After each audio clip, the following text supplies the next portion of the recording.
Chair now lays out House Bill 2744.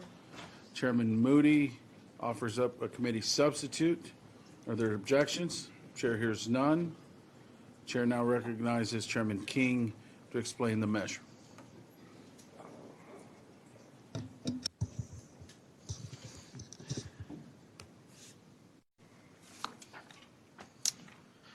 Mr. Chairman, committee members, thank you very much for allowing us to present this bill to you this evening.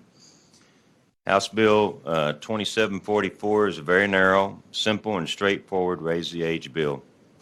It raises the age from 18 to 21 for any person to legally purchase a semi-automatic rifle that is greater than a .22 caliber and is capable of accepting a detachable magazine. It also contains an exemption for peace officers, members of the armed forces, and anyone who's been honorably discharged from the armed forces. The substitute, which the chairman so graciously laid out, expands this exemption to include, and I want to thank, relevant to a question that Mr. Bernal or something that he mentioned earlier, we got a phone call. I didn't know them. They said they were from the district, and he brought up a concern about if his grandson's out in the pasture and he wants him to carry an AR with him, then he wanted to be able to do that. And by the very strictest interpretation of the language in the bill, technically, although I can't ever imagine it being a problem, he said it did. But I was glad that he called because it was a legitimate concern. So the substitute expands that exemption to include a temporary loan to a person who is to carry or use a semi-automatic rifle only while in the presence of the transferor, while on the property owned or leased by the transferor, on the premises of a sports shooting range as defined by Section 250.001 of the Local Government Code, and solely for the purposes of shooting targets at the range, or for the purposes of lawful hunting or sporting, or for a lawful recreational activity at a lawful competition involving the use of a firearm. And I appreciate that constituent that made that call because he brought up a legitimate concern. That's what the bill does. Now, all of you that have heard me lay out a bill and these before you before know that I generally lay them out in about 4 words. But we're going to use a few more this time because this is very, very personal to me. My children went to school at Robb Elementary. They just finished college, but they went to school. They went to 4th grade in those same wing or that same building that the shooting took place in. And it's even more personal, obviously, to many of the good people that are in this room sitting behind me today who suffered the ultimate loss. So I'm going to spend a few minutes to give you some perspective on why I filed this bill. Now, I own guns. I've owned them a long time. I don't own nearly as many as Chairman Canales does, who isn't here right now, who probably owns more weapons than anybody else in this room. And he builds additions to his house to house the weapons that he owns. But I got my first gun when I was about 12 years old. My father came to visit my brother and I. We were living with my mother in a trailer house in Alvin, Texas, with no air conditioning, by the way.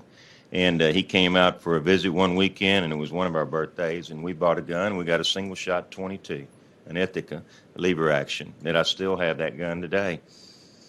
And so after that, then I moved out to Carrizo Springs or Ashton, Dimmitt County area to a ranch. Spent the rest of my young years on that ranch, and we obviously had a tremendous amount of guns, and we used them all the time there. So I'm a gun guy, and the last time we had a big campaign, the NRA endorsed me. I have an A rating with the NRA, or I did up until this session, and so we'll see how that goes.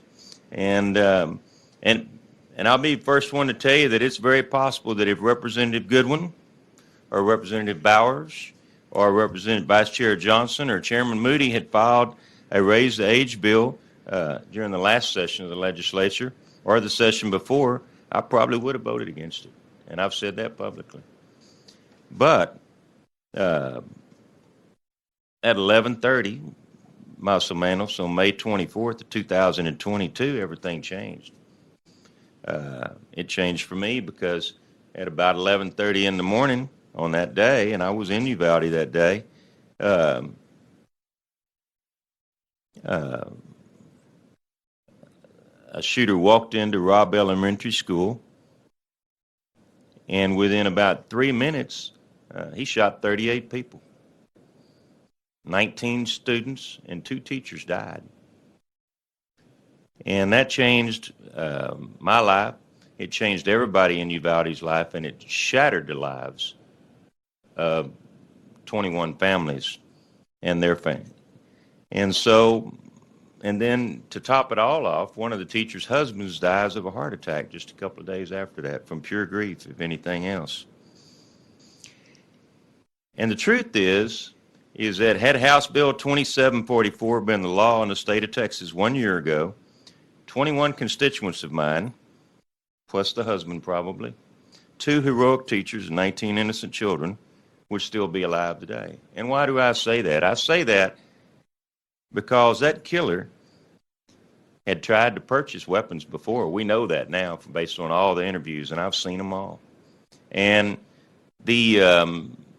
and candidly, I've always believed that if somebody wanted to do that kind of evil, they'd find a way to do it. They'd steal a gun from their parents or from their neighbors, or they'd get an alternative weapon or something like that. And we've seen that in lots of shootings all over the United States and the world, for that matter. But for some reason, this one wanted to buy it illegally. He bought it legally. But by that I mean to say he asked his sister to buy him a gun. I heard her interview. She told him I believe she was in the Navy. She said, you don't even know how to fire a weapon. What do you want a gun for? And he asked, I believe it was a neighbor or another relative. So there's been numerous people that turned him down when he tried to buy a gun. So the day after he turned 18 years old, he bought his first one. He would not have been able to legally purchase that weapon if this bill had been law. And I want to single out Chairman Burrows and Chairman Moody for the very selfless work they did after Speaker Phelan asked them to investigate the Robb Elementary shooting and author an interim report. And we've all read that report many, many times, and it is a well done piece of work, and they put a lot of work into it, spent an enormous amount of time on it, and we all should be very, very grateful for that. So thank you, Chairman Moody and Chairman Burrows, for the work you did that. Your staff and you, the Speaker's staff, y'all worked tirelessly in pursuit of truth and transparency and accountability based on facts, and for that I'm very, very grateful. But one of the things that comes out in that report, in quotes, is that, and I'm going to paraphrase, so it's not really in quotes, as soon as the attacker turned 18 on May 16, 2022, just 1 week before the shooting on May 24, 2022, when he was finally able to purchase guns and ammunition, an online retailer shipped him 1,740 rounds of ammunition to his doorstep at a cost of $1,761.50.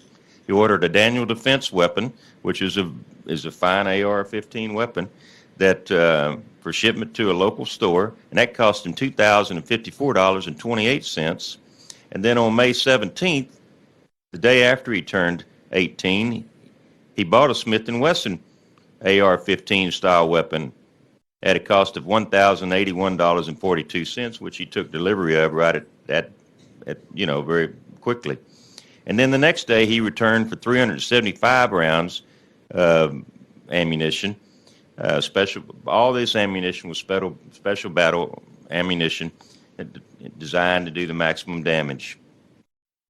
In addition to this, it wasn't on this particular paragraph, he had 60 magazines in his house.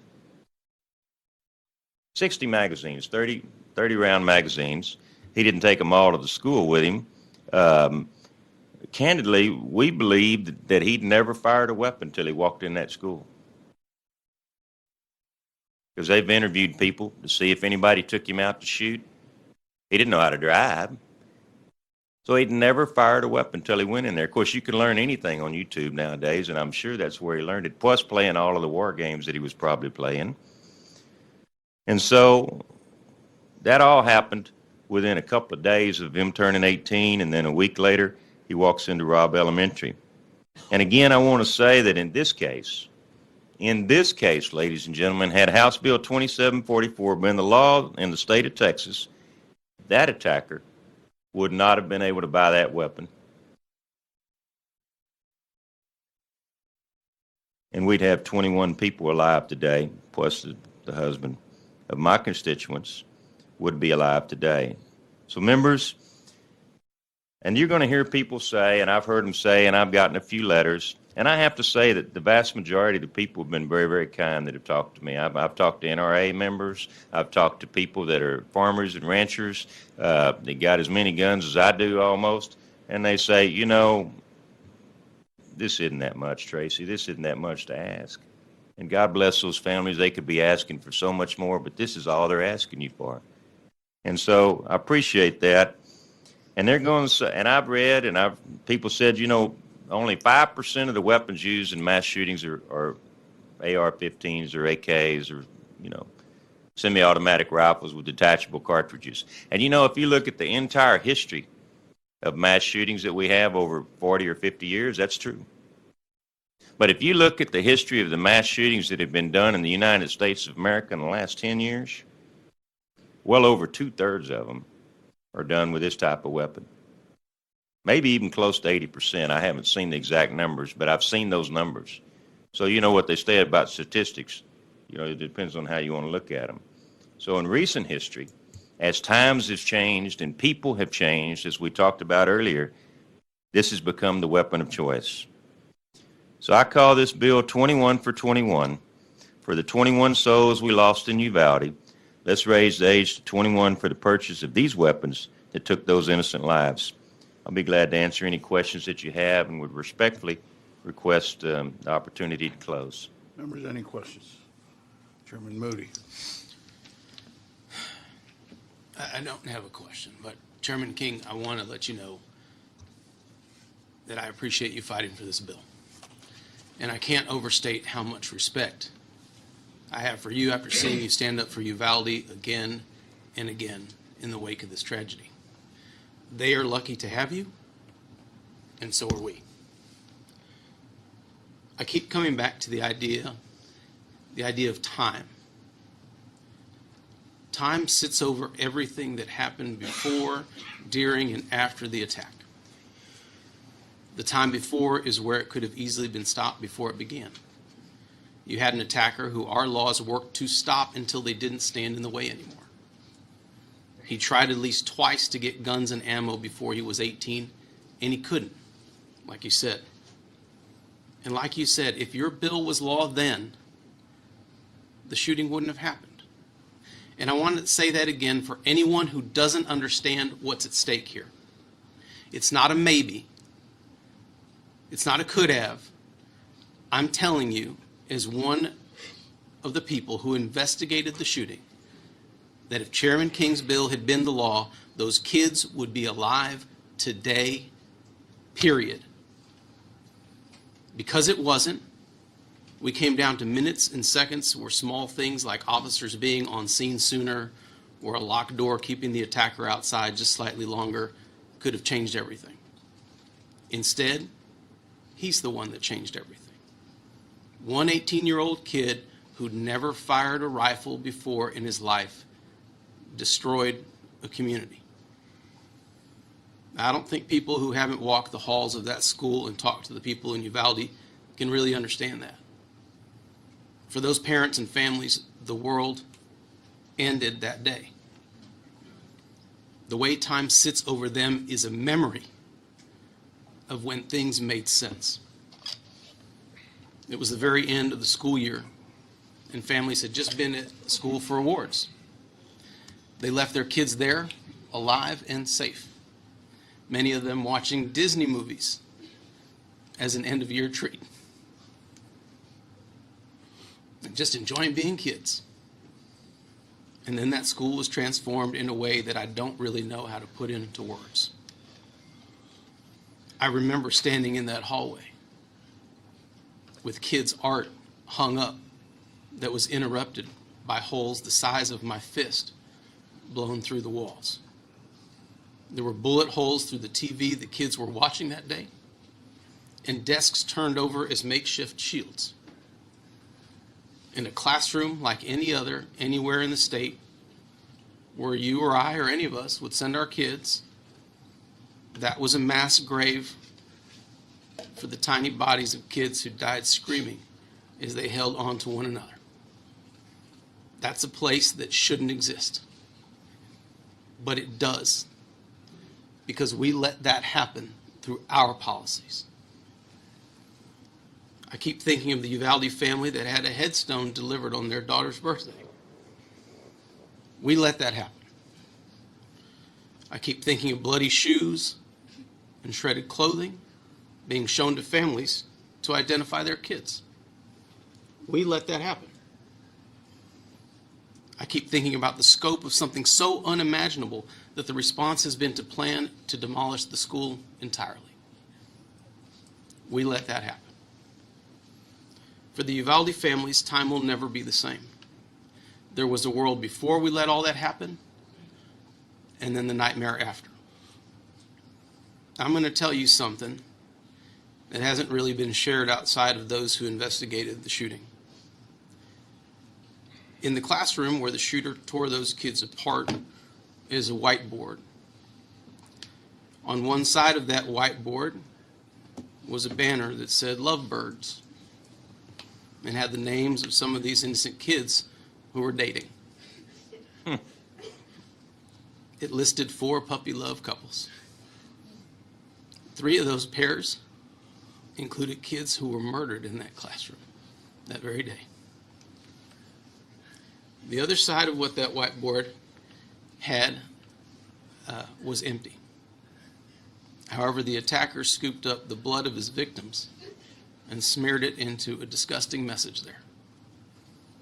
What he wrote in innocent blood right next to that Lovebirds banner was the phrase LOL. Laughing out loud. That's what he thought of.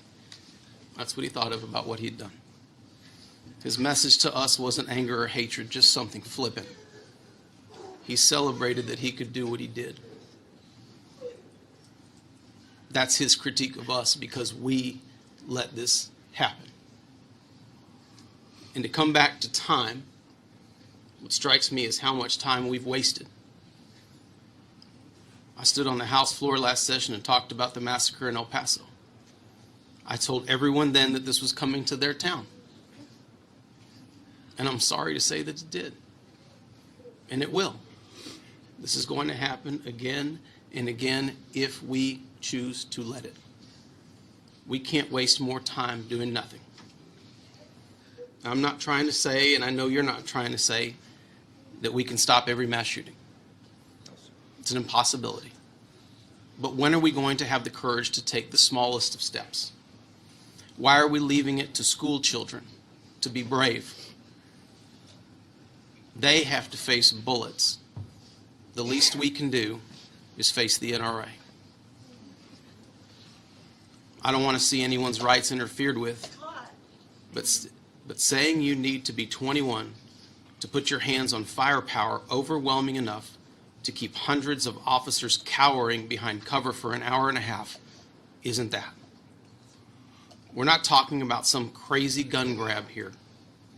And once again, the cost is very real. When we don't make reasonable, common sense choices like this, we're trading kids' lives for them. Not a hypothetical, actual lives. If that's the trade we want to make in this body, then we should start saluting our brave students dying for us the same way we salute our brave soldiers. But you'll never in a million years convince me that there's some benefit to an 18-year-old having an AR-15 that justifies a classroom full of dead kids. We can't let this happen. The time for us to be bold and do the right thing is now. Chairman King, I am eager and ready and willing to vote for your bill, and I'm just sorry as hell that this is how you had to bring it to us. Thank you. Members, any other questions? All right, Chairman, we'll of course move to Thank you. testimony and have you back up here to close. Thank you, Mr. Chairman.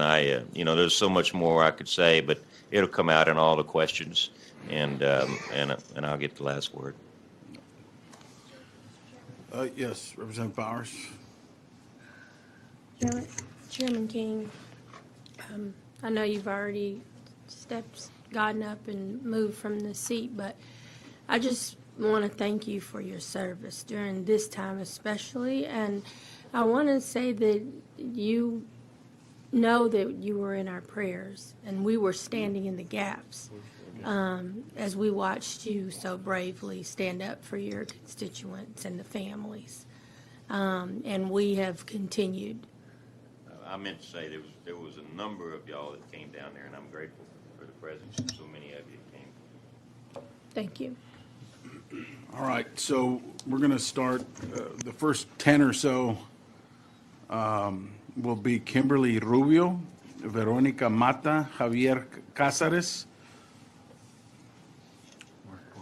Mark Barden, Nikki Cross, Brett Cross, Angel Garza, Berlinda Arreola, Jacqueline Gonzalez, Christine Zamora, and Ruben Zamora. That'll be the order of the first 10 or so, 10 or 11, and then a little while later, I'll give another 5 or 10 so that the folks over in the other room can be ready. Chair now calls Kimberly Rubio. We have you registered as Kimberly Rubio, testifying, representing yourself in favor of the bill. That's correct. Is that correct? That's correct. Okay, please continue.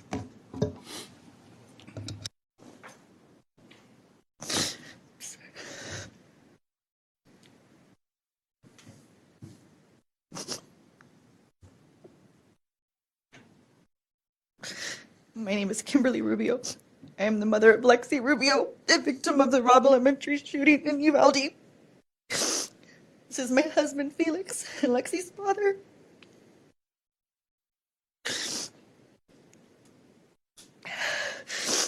I arrived here today at 8 a.m. And as we waited more than 13 hours, I'm reminded of May 24th, 2022, when we waited hours to be told our daughter would never come home. I expressed confusion then, and I'm perplexed now. Did you think we would go home?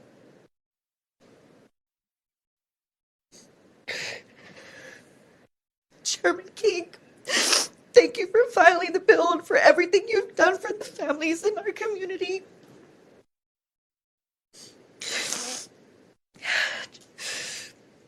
Chairman Ian, thank you for giving the bill a hearing.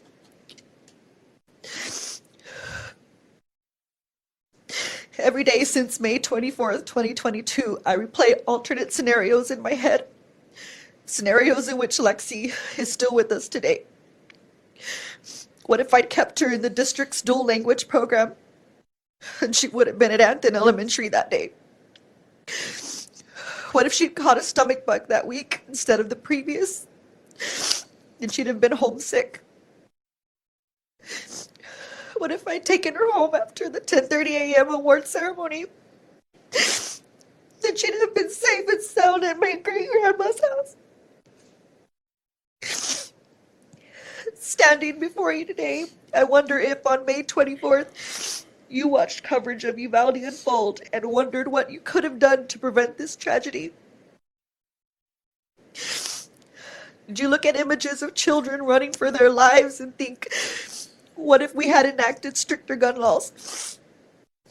Did you consider the children still inside? Those, like our daughter, who would never emerge? Did you imagine what it would feel like to bury your child? Sit with that image, as we do. Because only when you imagine will you, as Texas lawmakers, take necessary action, including voting for House Bill 2744. Had this bill been the law in the state of Texas 1 year ago, the gunman would not have been able to purchase the semi-automatic weapon he used to murder our daughter and 20 others 8 days after his 18th birthday. It's too late for us. No action you take will bring back our daughter. but you do have the opportunity to honor Lexi's life and legacy by voting for House Bill 2744, which will make our community safer and save lives. Mr. Chairman, to conclude, I have one ask of you in this committee. Allow this committee to vote on House Bill 2744. I have hope that collectively you will have the will, the courage, the judgment, and the strength to do what is just and right. Our hearts may be broken, but our resolve has never been stronger. 21 for 21, let's raise the age. Members, any questions? Yes. Representative Bowers? No? All right, thank you.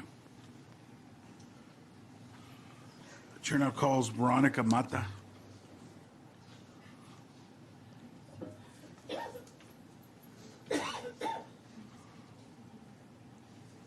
We have you registered as Veronica Mata, representing yourself in favor of the bill. Is that correct? Yes. Please continue. Good evening. My name is Veronica Mata, and I am Tess's mom. Today, my husband Jerry and our oldest daughter Faith are here to speak on behalf of Tess. Unfortunately, Tess can no longer be here to speak for herself. After losing her life in her fourth grade classroom at 10 years old. Tess was our spontaneous and loving little diva. She loved making TikToks, playing softball, and gymnastics. Although Tess didn't get to see her Houston Astros win the World Series, she loved them and Jose Altuve. And the one person Tess loved most in this world was her older sister Faith, who she wanted to be just like. As parents, it is our responsibility to protect our children. As representatives, it is your responsibility to protect your communities and state. We both failed to protect what is important. And just to be clear, that is our children. I failed as a parent for not protecting my daughter that day. And you, representatives, are failing these communities in our state by choosing to use your own beliefs and personal gains to continue to make mistakes. You see, if the age limit would have been 21, my daughter, 18 of her friends, and 2 of her teachers would still be alive today. When constituents vote you in, they vote you in to be their voice, not for you to put your beliefs first. I can almost guarantee you that those of you that are against raising the age from 18 to 21 have not gone and asked your constituents what they think because you choose your political position to benefit yourself. The representatives that are against raising the age from 18 to 21 are clearly over the age of 21, so this bill would not affect you from obtaining this weapon. A weapon that over 376 law enforcement officers were afraid of in Uvalde. You are choosing to protect the NRA and not your people. For those of you that met with my family and several other families, we thank you for listening. That is what good representatives do. They sit and they listen to their constituents. Although they might not agree with us, but they know that as a representative, their job is to represent the people, not to represent themselves. So I leave you with one thing. Tess didn't have a choice in life or death, but you as leaders have a choice of what my daughter's life will be remembered for. Will she die in vain, or will her life have saved another child, maybe your child? 18 to 21 isn't much to ask. As a grieving mother, I'm begging you to please hear me out and don't let my daughter's murder mean nothing to you. Thank you. Members, any questions? Thank you. Chair now calls Javier Cázares. We have you registered as Javier Cázares, representing yourself in favor of the bill. Is that correct? Yes, sir. Please continue. My name is Javier Cáceres, from Uvalde, Texas, my daughter Jackie Cáceres. I go back to the day, the first day seeing my daughter in her little white dress laying in that coffin, and begin to wonder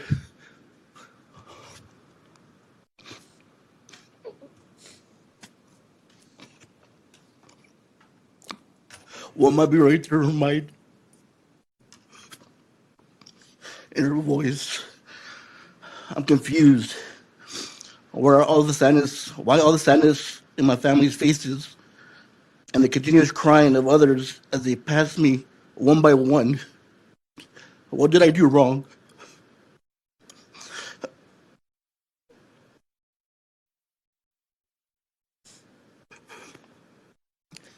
I try to tell everyone that I'm okay. I raise my voice louder and louder, but no response. Why can't anyone hear me? Is it because of the loud noises that came into my classroom? Or is it the long beep?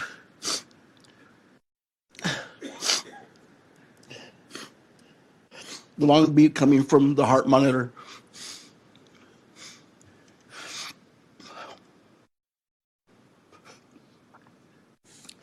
My baby girl was full of life and love. She never learned how to ride her bike. Never made it to the 5th grade. Will never experienced her 15th birthday, prom, graduation from high school, college, and becoming a vet, visiting Paris, or even falling in love because she was taken by being brutally murdered at 9 years old, along with her 18 classmates and 2 teachers, but an 18-year-old gunman. We're here to support HB 2744 and raising the age from 18 to 21 to purchase an assault rifle. I believe many Texans, that this will have some type of effect in stopping future mass shootings. We're not here to take anyone's guns away. That's far from the truth. I'm a gun owner. I believe in the Second Amendment right. I'm a concealed carrier. So, again, we're not here for that. All we are asking is for reasonable common gun sense laws. My daughter here next to me was trying to buy super glue at Walmart the other day and was flagged for being under 18. But this kid was able to buy an AR-15 back to back, 1,000 rounds of ammo, bulletproof vest, 60 rounds of mags. I mean, what's wrong with this picture? I don't want you to see what I saw. I saw my 9-year-old daughter draped in a white sheet, cold and alone in the operating room. I saw the wound that took her life. I don't want any of y'all to see that. We need to change these laws. Please have an open mind and please pass this law. Thank you, and be on the right side of history. Thank you. Members, any questions? Thank you, sir. Questions? Thank you. Chairman Moody. I don't have a question from Mr. Cáceres. I just want to thank you, and also to the other witnesses that came before you. We can't possibly imagine the challenge it is to be here, and it's not lost upon us the amount of waiting that's been done today as well.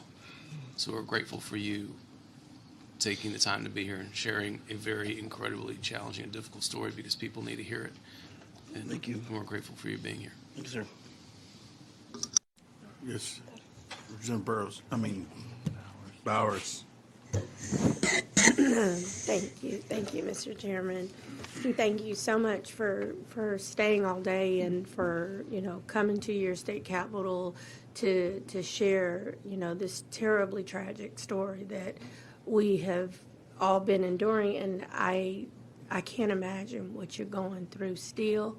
My heart goes out to you and your family and all the families. I want to say again, as Chair Moody said, thank you to all the families that are here and that have already testified. And I just have to say that for some time, I have been saying that this is the least that we can do. And just thank you, Chairman King, for standing up and filing this bill. And so thank you for coming. Again, I want to thank you all for that took your time and speaking with us as well. Thank you once more. Thank you. Any other questions, members? Thank you, sir. The chair now calls Nikki Cross.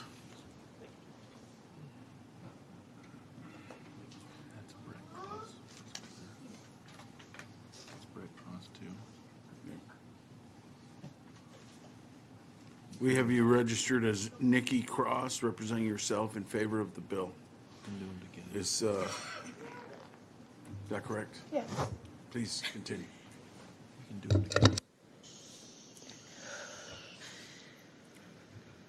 My son is Uzziah Garcia, and we lost him in the Robb Elementary shooting.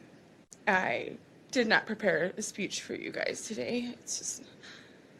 I'm just a mom. I'm not even sure which one of you exactly, or sometimes are Democratic or Republican, because I don't care.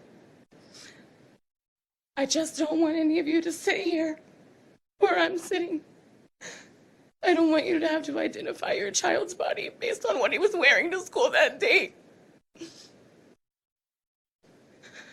I don't want any more children to hide under their desks in fear.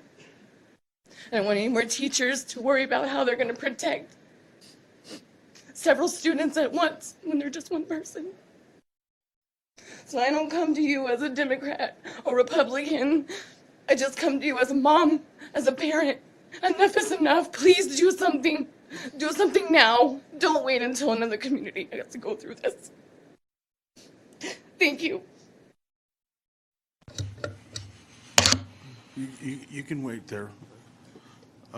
Chair now members, any questions? Chair now calls Brett Cross. We have you registered as Brett Cross, representing yourself in favor of the bill. Is that Correct. Please Yes, continue. So, it's been a long day. Everybody got their pillows and blankets. First, I'd like to preface this by saying thank you so much to every member who has met and heard from us. This goes to the ones who refused and turned down our meetings, that wanted to only offer thoughts and prayers. Thoughts and prayers. I'm so sick of hearing those three words from our elected officials. While your prayers may have comforted you, they did nothing to absolve our pain. While you may think about May 24th, we live it every single day. While you pray that your children grow up to be healthy and happy, contributing members of society, we pray that our children knew we were doing everything we could to get to them in that school to protect them. Your thoughts and prayers didn't stop an 18-year-old from purchasing 2 high-powered semi-automatic rifles and all of those rounds of ammunition. Your thoughts and prayers didn't stop us from having to bury our children and 2 teachers. Your thoughts and prayers do not help the children that survived, that were injured. Your thoughts and prayers haven't done anything in the 329 days since Uzziah was shot through his stomach, exiting his spine. Your thoughts and prayers are useless unless you have thought and prayed for legislation that you can help enact that could change this. Now, for those that want to argue about the Second Amendment, let me explain.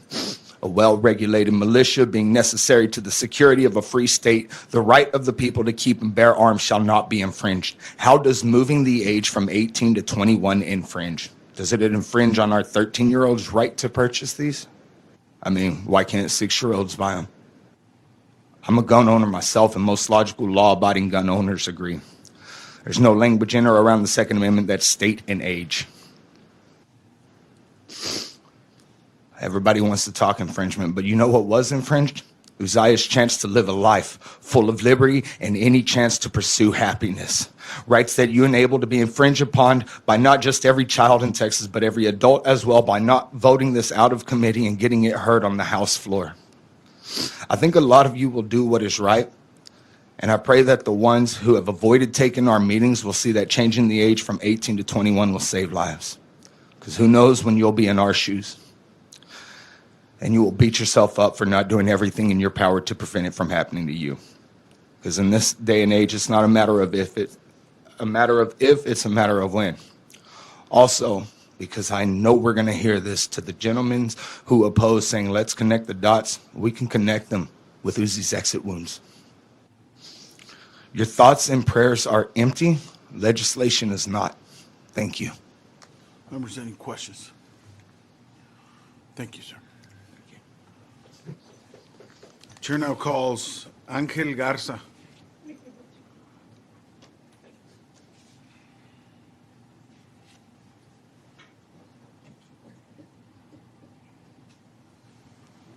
We have you registered as Angel Garza, representing yourself in favor of the bill. Yes, sir, that is correct.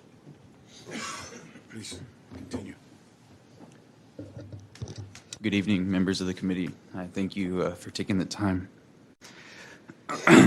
Alongside with me here is my fiance, Kimberly Garcia. We're here today because our 10-year-old daughter, Amory Jo Garza, was shot and killed by an assault rifle. A weapon so powerful, a single bullet was able to enter her lower back and traveled up through her diaphragm, piercing 2 organs and while ripping through her myocardium. It breaks my heart as her father thinking about Amory's little body clutching onto her friend, only wishing that some way she could be with her mommy and daddy. After dropping off Amory that morning, I had no idea that "I love you, Daddy" would be the last words I would ever hear come out of her little mouth. No idea that I would get her sunflower backpack back with bullet holes in it. No idea that the phone Mom and I got her 14 days before on her 10th birthday would be retrieved by her in order to save her friends and teachers. Was it my fault? What could I have done? Why didn't I take her home? What was she thinking? What did she do wrong? Just a few of the many questions that drive you insane in this horrible reality. Do you have any idea what it feels like trying to make sure my 4-year-old son doesn't forget his older sister? How painful it is to think that one day he won't even remember his last moments with her. I think a lot about the reasons other than money why we would allow 18-year-old teenagers to purchase a weapon so powerful. Coming from a country where mental health seems to be such a major concern, what sense does it make to give a child access to that kind of firepower? The human brain doesn't even fully develop until our 20s, including the frontal lobe, which is responsible for decision-making and self-management, being one of the last parts to completely form. We've tried to come up with countless ways to solve this increasingly drastic problem, from beginning with more police, hiring more counseling, to actually arming some of our teachers. All the money being spent on these alternatives could easily make up the loss of profit from raising the age. I've never been into politics. This isn't about red or blue. We all have disagreements, and we all have differences. But I think we can all agree on one thing. America has a serious crisis, and we need to start somewhere to solve this issue. We do everything to protect these guns. Let's just try something to protect our children.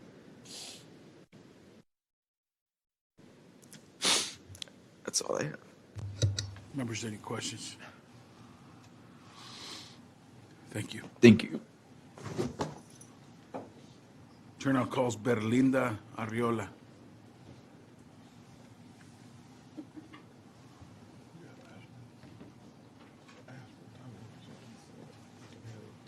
We have you registered as Berlinda Arriola, representing yourself in favor of the bill. Is that correct? Yes, sir. Please continue. Good evening, members of the committee. Thank you for taking the time to listen to us tonight. Thank you, Mr. King, for everything that you are doing as well. As a step-grandmother to Amory Jo Garza, I face a double whammy. The gentleman you just spoke to right before is my son. So not only did I lose my granddaughter, but I also lost my son Seeing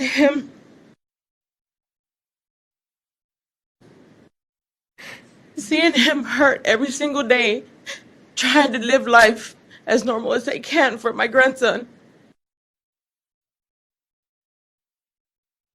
It's just something that you just can't, nobody can imagine. It's hard. It's just one of those boo-boos that mommy can't kiss away.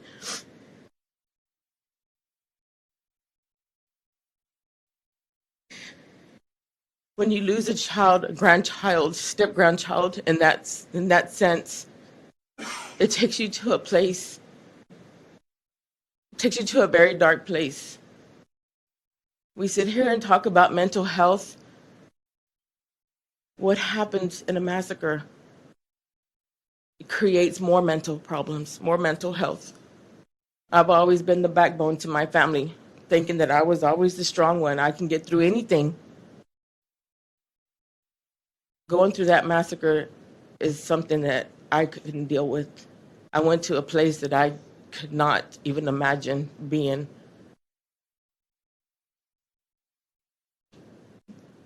I'm at that place where I watch all my surroundings. I go to a parade and I'm looking up in the buildings, making sure there's not a shooter up in the buildings.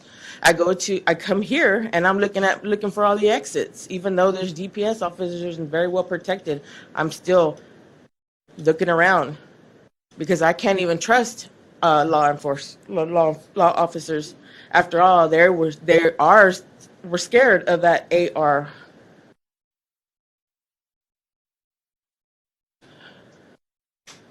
There's no cure for mental health, but gun violence is preventable. Gun violence also creates mental health problems, so it's a never-ending cycle. We have to break this cycle somehow, some way, and raising the age limit is just a start.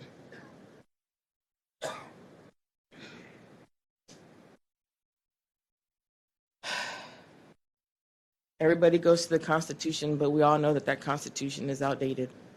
I believe that if it could be changed, I'm pretty sure everybody would be trying to change it to update it. It's not for 18-year-olds to have, and the 18-year-olds that have it are in military, are trained to have it. If the FFL doesn't want to do paperwork, then stop selling them.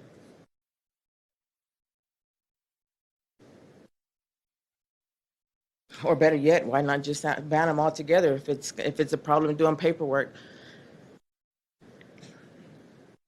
We need to stop making excuses for these guns. We need to stop letting the NRA control us. I beg of you to please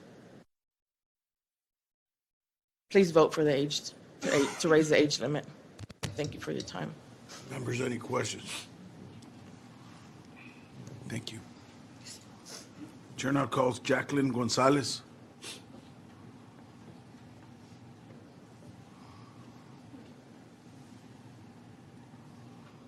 We have you registered as Jacqueline Gonzalez, representing yourself in favor of the bill. Is that correct? Yes. Please proceed.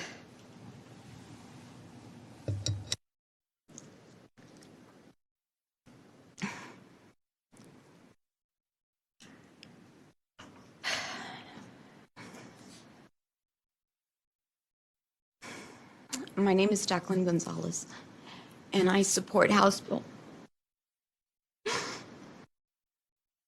2774. And I live in Uvalde. I'm a licensed professional counselor there. I often wonder why I was there. Why was I in Uvalde? And I'd like to think that y'all all have been appointed in the same way that I have, to be a voice. Because I don't want to be here, and I know it's hard for y'all to hear these stories. It's hard, because it does create a trauma within you. It's hard. But I ask you all to listen to these families and to understand them, and to know that it takes every ounce of courage for them to be here.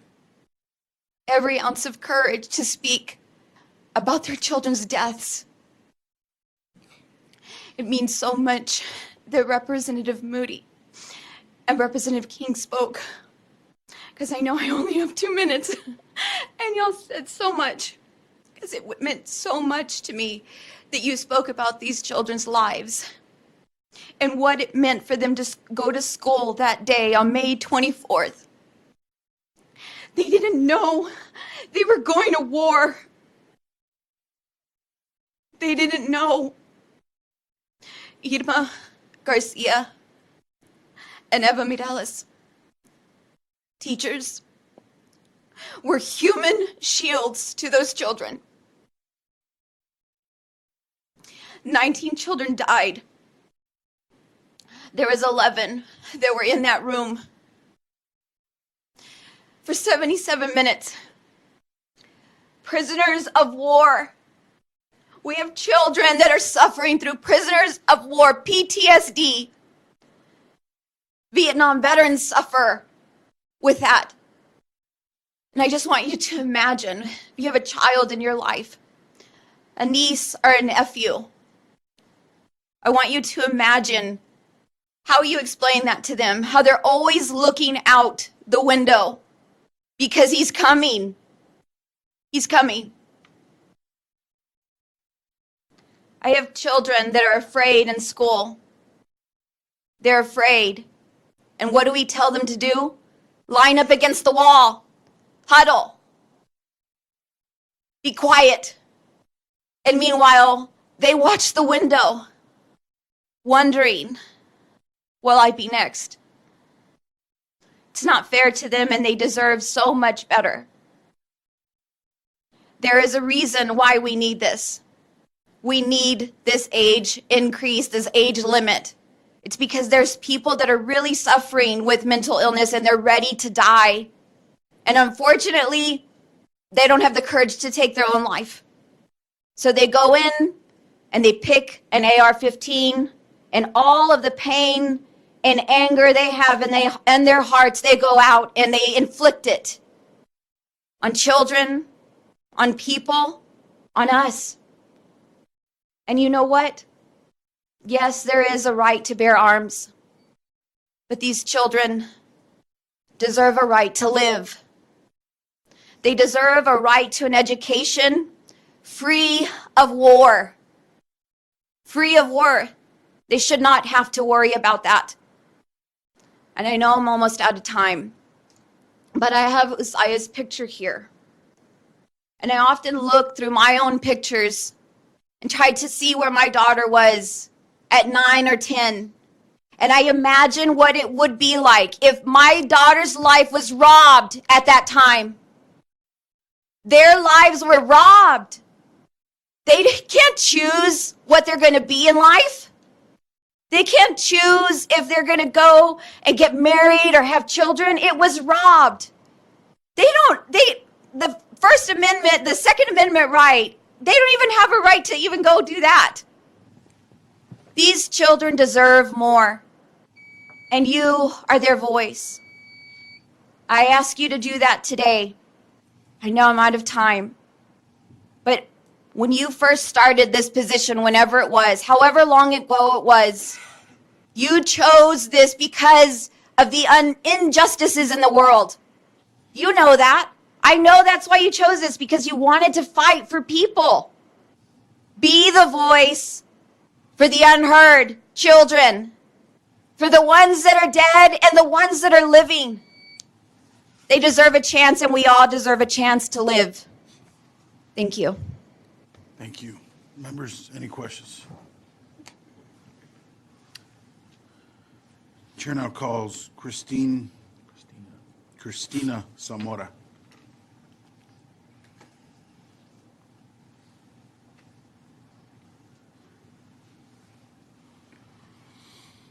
We have you registered as Christina Zamora, representing yourself in favor of the bill.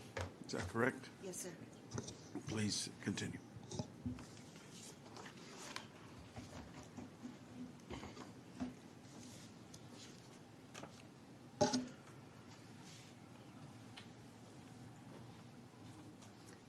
Good evening, Mr. Chairman and members of the committee.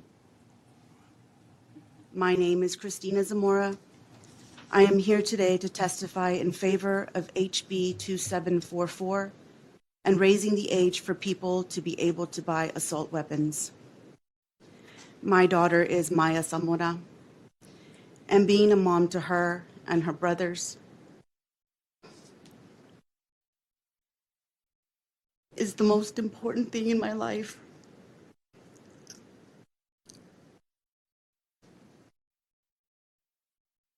So imagine the devastation and horror learning that a teenager with an assault weapon has just entered your precious child's school and made every parent's nightmare come true.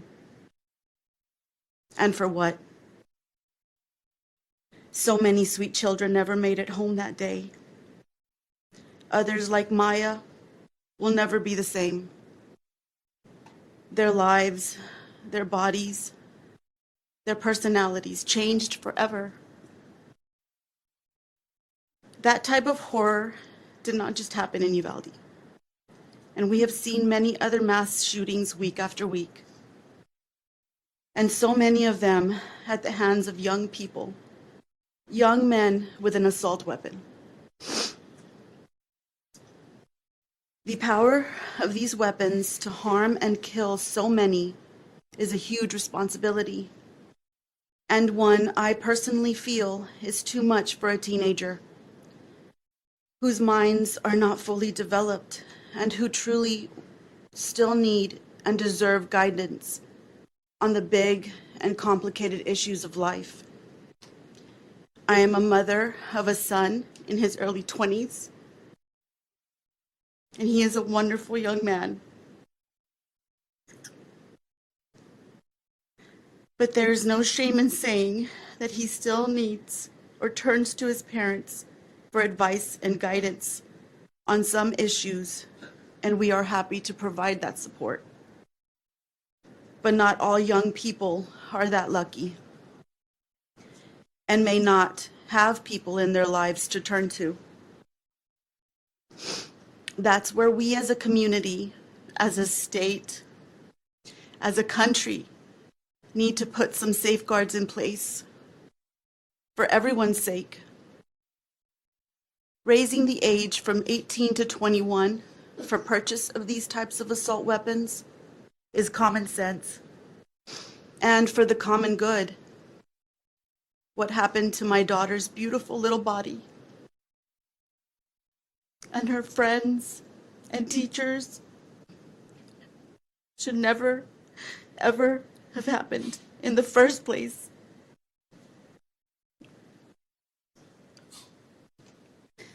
And now it's on us to try and keep it from happening again. Please vote to make this important change. In closing, I want to thank Chairman Guillen and the members for scheduling a public hearing on such an important bill for Texas. Members, any questions? Chair now calls Ruben Zamora. We have you registered as Ruben Zamora, representing yourself in favor of the bill. Is that correct? Yes, sir. Please continue. Good evening, Chairman and members of the committee. My daughter survived, had multiple gunshots. So my name is Ruben Zamora. I'm here today in favor of HB 2744. First and foremost, I am the father of Maya Zamora, the father of 2 sons and a husband. But I'm also a proud American. I'm proud of our rights to vote and proud of the Second Amendment. But I'm here today because America has a problem and we have the ability to help in some way. On May 24th, last year, my then 10-year-old daughter, Maya Zamora, was shot multiple times while she was in school at Robb Elementary in Uvalde, Texas. This was supposed to be a safe and happy place for her, but instead turned tragic. The physical injuries and emotional trauma change who she is and who we as a family are.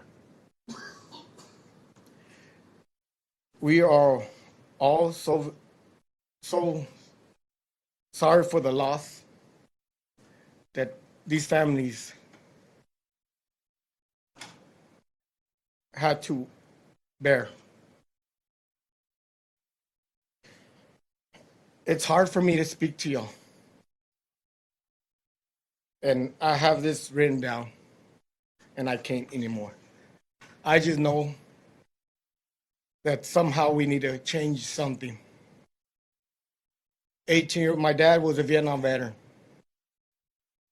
He taught us to sit down on the wall to make sure you can see your enemy coming. It has changed everything with this going on in right now, even right here today. Like Berlinda said, we got police officers, but you don't feel safe. I was trained when I was a kid to do that. It's changed everything. We're not safe anymore, no matter where you're at. I just hope all of y'all can find that will to do a change, which raising the age from 18 to 21. It was hard for me to be here. I know it's probably hard for you to change that, but we need to do a change because lives are being lost. Thank you. Members, any questions? Thank you, sir.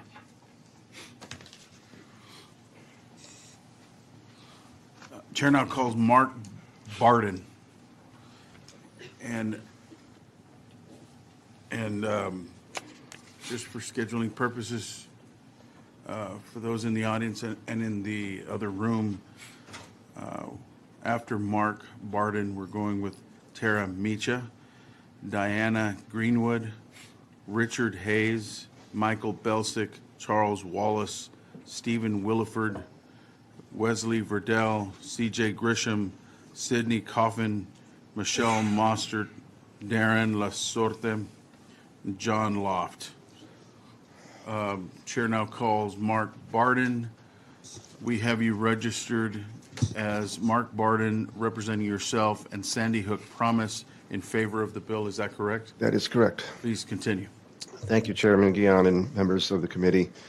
And thank you to these families of Uvalde. My heart breaks with you and for you. I'm here for you now, and I'll be with you forever. I'm a husband and a father and the CEO and co-founder of Sandy Hook Promise. Sandy Hook Promise is a national nonprofit formed and led by family members whose loved ones were killed in a tragic mass shooting at Sandy Hook Elementary School on December 14th, 2012. Like the tragedy at Robb Elementary School, a shooter with a semi-automatic rifle opened fire inside the school.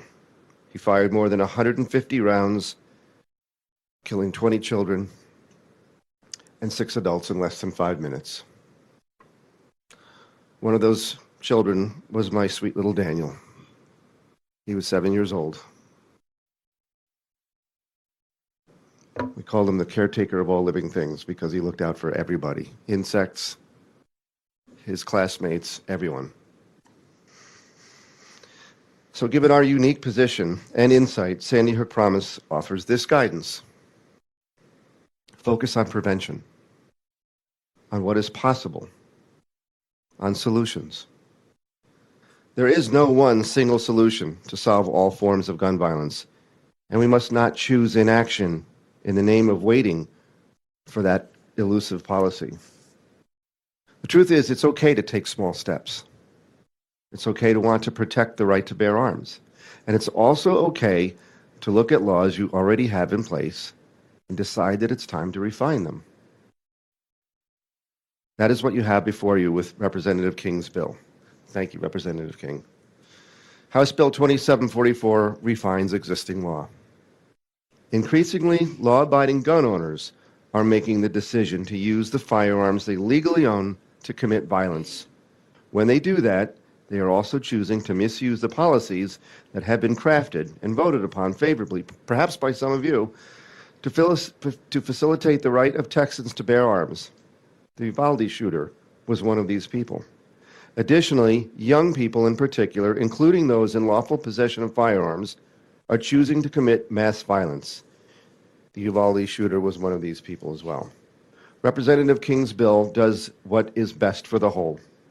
Given that young people between the ages of 18 and 20 are with increasing frequency engaging in gun violence, including mass violence targeting adults and students, what is best for the whole is to delay firearm access to the age of greater maturity. Other industries like alcohol, tobacco, car rental, even credit card companies long ago figured out that this age group engages in risky behavior at such a high rate that they stopped making their products available to them. What is best for the whole is to delay firearm access, and in this case, access to semi-automatic rifles to an age of greater maturity. No one in this room wants gun violence to continue, and none of us should look away from the Uvalde families. What is best for the whole is to advance House Bill 2744. With all due respect, I ask you to please look favorably on House Bill 2744. Thank you. Members, any questions? Thank you, sir. Thank you. Chair now calls Tara Micha. We have you registered as Tara Micha, representing the National Rifle Association, testifying against the bill. Is that correct? Yes, Mr. Chairman, thank you. Please proceed. Tara Mitch, representative of NRA, opposed to House Bill 2744. I'm a resident of Texas, for those of you that don't know. I don't parachute in from Washington, D.C. Somebody very near and dear to me has been to the site of the mass shootings that were mentioned today. He's been to Sutherland Springs. He's been to El Paso. He's been to Midland, Odessa. He's been to Uvalde. I saw how that impacted him upon returning from those scenes, and I can't imagine what everybody in the audience has gone through, and I'm very sorry for you. I can't imagine the pain that you are going through, as I mentioned, because I saw how it impacted somebody very close to me who went there. NRA we represent 18, 19, and 20-year-olds who are not mass shooters.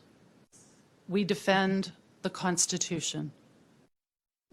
Realistically, a raise the age bill is likely to be litigated and found unconstitutional. What are proposals that have been enacted or are being considered to address Uvalde? I mentioned earlier in my testimony on another bill, the Bipartisan Safer Communities Act that was enacted last summer. It imposes a 3 to 10 day waiting period on all firearm purchases by anybody who's 18, 19, or 20. And there's a local law enforcement notification piece anytime somebody in that age group attempts to purchase a firearm that I also mentioned. There are bills that this committee has heard this session. House Bill 2454 on straw purchases of firearms, making those illegal on the state level. There are record reporting bills for juvenile disqualifying records that would make them ineligible to possess a firearm, requiring those to be reported to DPS and to NICS. Those proposals would withstand constitutional scrutiny. And with that, I'll end my testimony. Thank you. Members, any questions? We got Chairman Moody. Your testimony is that this will likely be litigated? This would likely be litigated Raise the age bills in other states such as California and Florida. Those are being litigated currently. currently. So it would join into that kind of broader legal conversation. But this is crafted in a different fashion, as different exceptions, narrowly tailored. There is no final word from any court on the constitutionality of a provision like this, is there? From the Supreme Court? Not in the post-Bruin era. So we And don't have that opinion yet. No, and the cases that are currently being litigated on the Florida and California laws those cases began pre-Bruin. So is it not the purview of the legislature to pass laws? That's what a legislature does. Yeah, and things are litigated all the time. In fact, sometimes we pass laws for the very purpose of instigating litigation to figure out what the boundaries of constitutionality are. You would agree with me with that? Yes. So there's nothing that prevents us from joining that conversation in the legal world about where the boundaries are when it comes to the Second Amendment. What is it that you would have against us joining that conversation? Just because you think it's ultimately going to be overturned? Because part of our role as an association is to defend the right of law-abiding 18, 19, and 20-year-olds to purchase and own firearms. Okay. I think it is something that, at least in my time here, we've done time and time again, is pass laws for the very reason of figuring out where the boundaries are.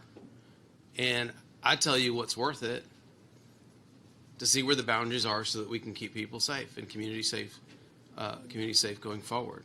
You mentioned the bipartisan Safer Communities Act as a solution to these issues. What was the NRA's position on that bill?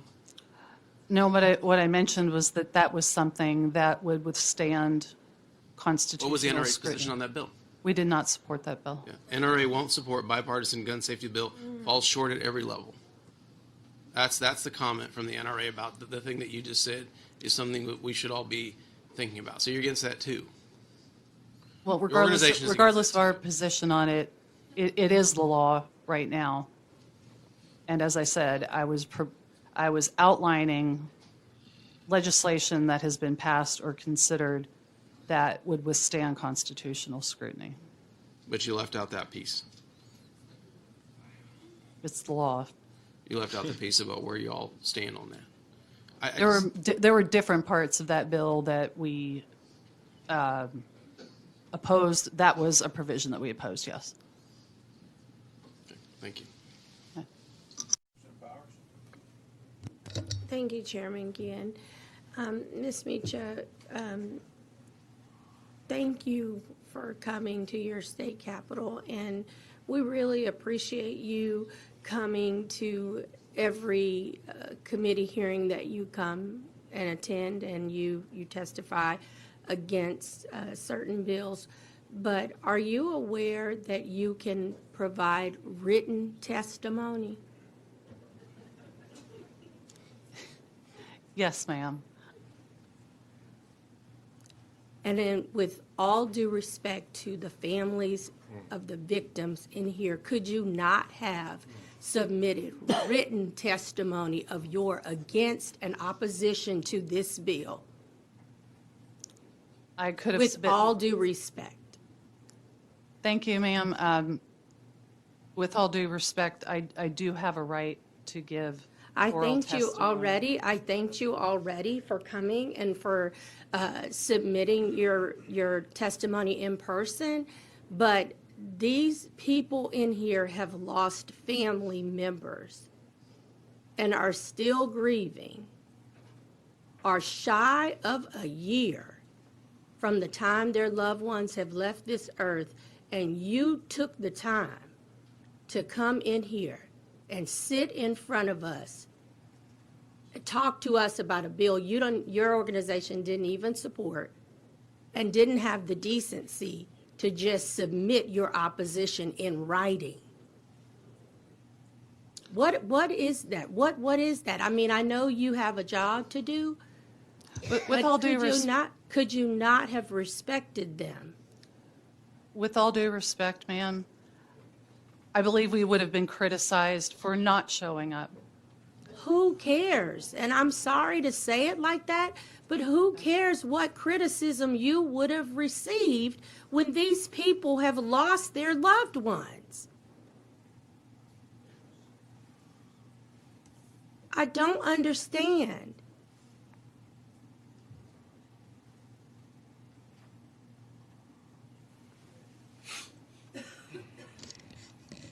Members, any other questions? Thank you. Thank you.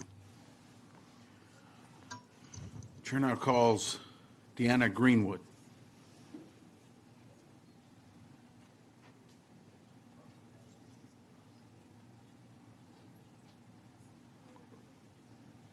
Deanna Greenwood.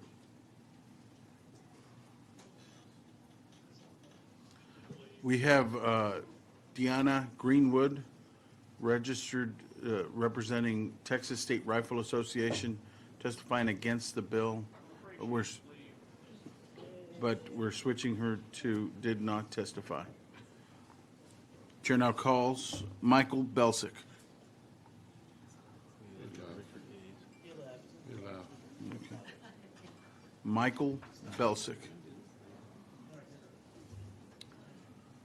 Okay, we have Michael Belsick, registered, testifying for himself against the bill, but we're switching him to did not testify. Chair now calls Richard Hayes. We have you registered as Richard Hayes, representing yourself against the bill. That's correct. Correct? Honorable Chairman, members, I have a lot of the same concerns that the NRA has with regard to the constitutionality and this withstanding constitutional scrutiny. And it is not lost on me, and I appreciate the leadership of this committee, the members of this committee, and I appreciate the testimony of the folks that I've sat here and listened to. I don't want to create false hope in a bill that will ultimately be found unconstitutional. I do think we need to find a solution that will stay permanent. What we have out of the New York State Rifle and Pistol Association v. Bruin case is a very high bar for infringements on the Second Amendment. The presumption is if it's touching the Second Amendment, it's unconstitutional, and the burden is wholly on the government to show, based on the text of the Second Amendment and history as informed by history and tradition, why that would be something that would be regulated at the time of the adoption of the Second Amendment in 1791. Without legislative findings and without, based on historical analysis, this 21-year age prohibition doesn't withstand that scrutiny. And we have recent case law out of the Fifth Circuit Court of Appeals in Andrews v. McCraw. We've already had 21-year-old age limits vacated. The two that come to mind under Texas Penal Code 4602, that's our prohibition, general prohibition on carrying in public. With the passage of HB 1927, Texas constitutional carry, that originally outlined someone had to be 21 years of age or older. The court there knocked that down to 18. The next one was in the same case, Government Code 411-172, with regard to eligibility to get a license to carry. That recently also got knocked down from 21 to 18. So I want there to be a solution. Obviously, I want Texas to be a safe place, but I don't think this will withstand that test. Chairman Harless. Thank you for being here. And I think it's important to hear from both sides of the story, and I'm sympathetic to it. But educate me on this because you seem really knowledgeable. We say you have to be 21 to drink, smoke, and gamble. So tell me why is it different? 18 to carry an assault rifle or buy an assault rifle? Sure. I'm not being critical. I just want to understand the argument. Sure. So we, as human beings, we own ourselves. We have a fundamental right to defend ourselves. That's a pre-existing right prior to the Second Amendment. The Second Amendment is a restraint on the government from infringing on their right to be able to defend ourselves. when we looked at that right at the time that that amendment was adopted, that included 18-year-olds, and the body of the militia was folks around that age. So that's where that comes from. So when we say somebody's can't smoke, drink, or gamble until they're 21, why do we say that? Is it because they're not mature enough? There's probably lots of policy reasons, but it's not something that we necessarily see the federal government restrain or the state of Texas restrain from infringing on. Okay, thank you. Members? Yeah, look, I want to clarify the question, make sure I understand. I've always heard from, constitutional lookings, that things that Representative Harless brought up, that those are considered privileges, not rights under the Constitution. I don't know if that's the way that most of the courts have looked at those or not.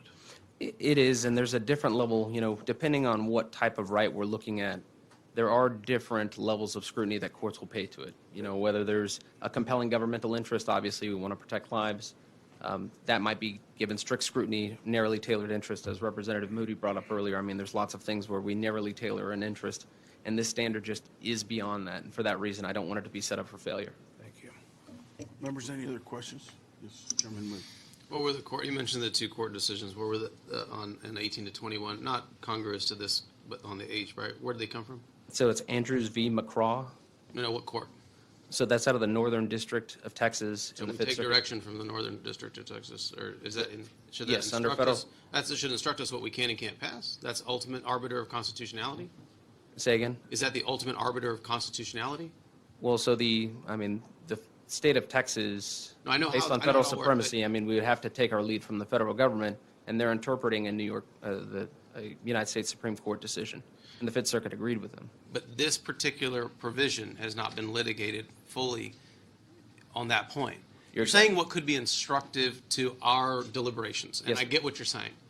My point is there are lots of things that we do here. In fact, we have, it may be crazy to lay this out here, we have passed stuff here that we know is against current case law from the United States Supreme Court, but we do it because we think we can test it and turn it. So even when the United States Supreme Court has long settled precedent on something, this body has filed and passed legislation to say, let's see if we can get this turned a different direction. So what I'm saying is, I get that as a lawyer, I understand it, but if the courts are going to strike something down, they're going to. That is their purview. That is the role they play as the judiciary. We get to be laboratories, and I think there's space to narrowly tailor something here. And maybe Chairman King hasn't quite gotten there yet. I think that there is, because you have a bill in Florida that's still being litigated. You have a Republican governor there that signed a raise the age bill in the wake of the Parkland shooting. Hasn't been held unconstitutional as of yet. So why can't we? What is preventing us? Does anything prevent us from entering the fray in that constitutional conversation? No, there's nothing restraining the legislature from passing that, but That's it. But I don't want to get set up for failure. I mean, that's kind of my testimony. Members, any other questions?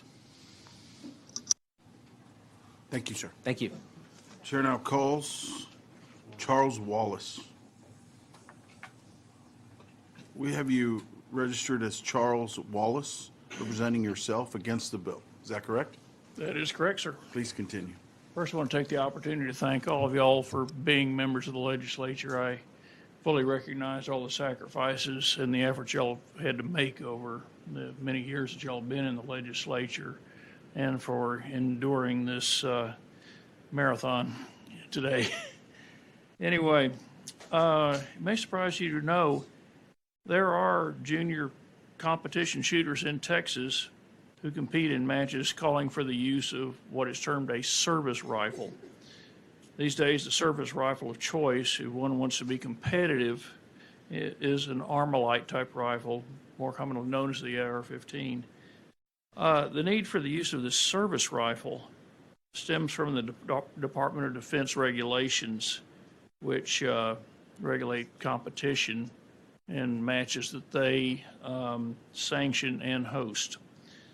And these include the national matches held in Ohio every summer, where service rifles are required for most of the matches. Texas is fortunate enough to have a statewide junior rifle team which participates in these competitions.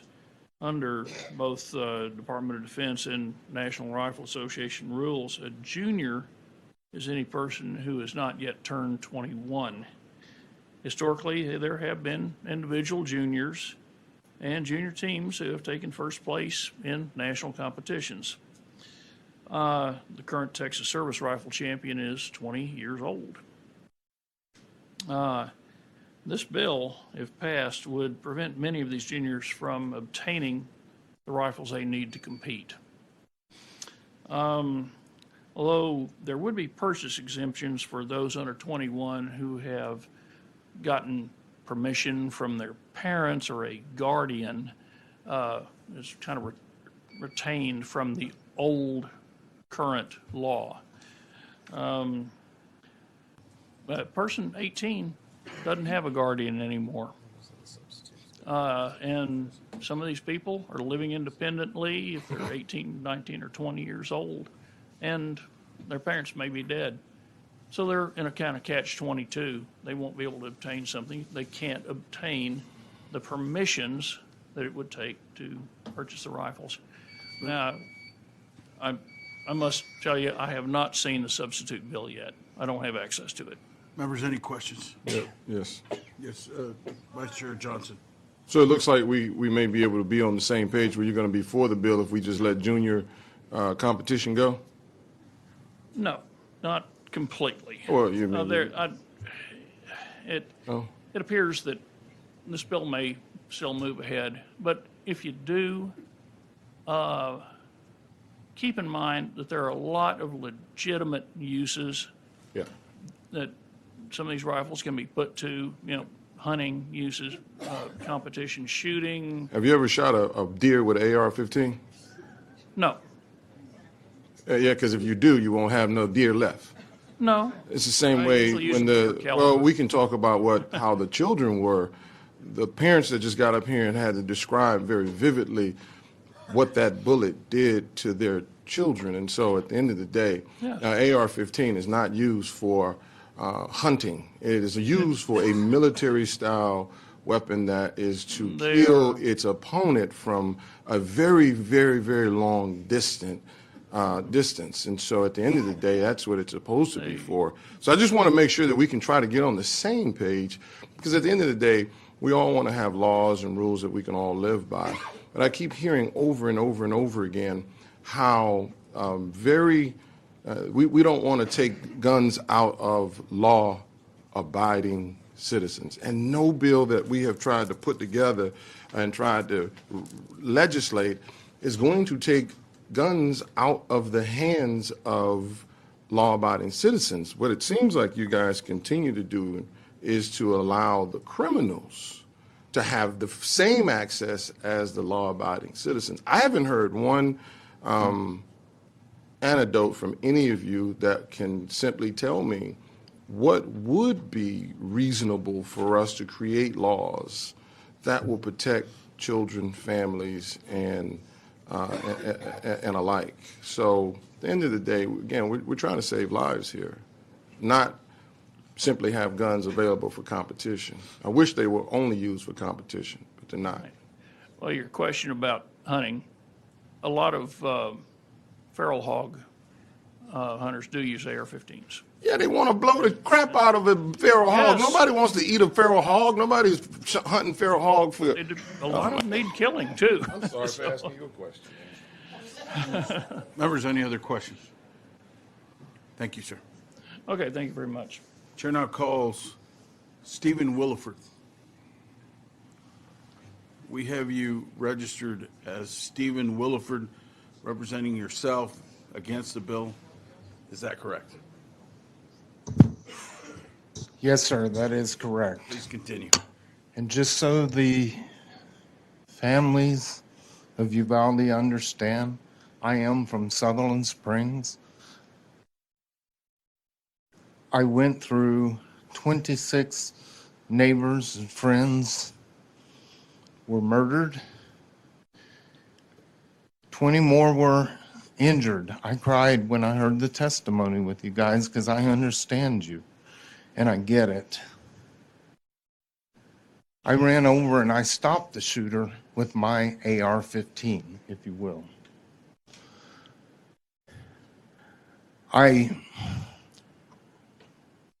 I'm sorry, this is hard for me. I understand.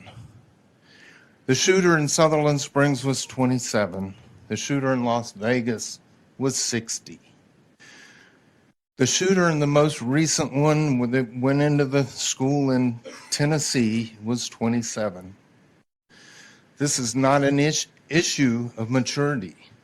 This is an issue of mental health. If you think that he couldn't have found a gun other ways or waited simply until he was 21 to do his murder spree, you're wrong. He could have done this anyway, and if he didn't get mental health, this is a failure of law enforcement when he threatens and nobody does anything about the threats. We see it time and time again. The shooter in Parkland was visited by law enforcement 41 times and they did nothing. The shooter in Sutherland Springs had dismembered his son's puppy in front of him to get him to quit crying, and when he didn't quit crying, then he beat him until he fractured his skull.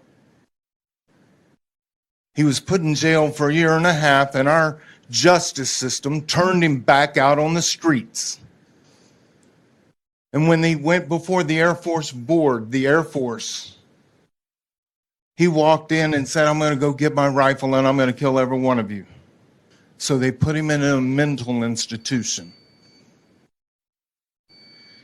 where he escaped from the mental institution, and then the Air Force gave him a less than honorable discharge.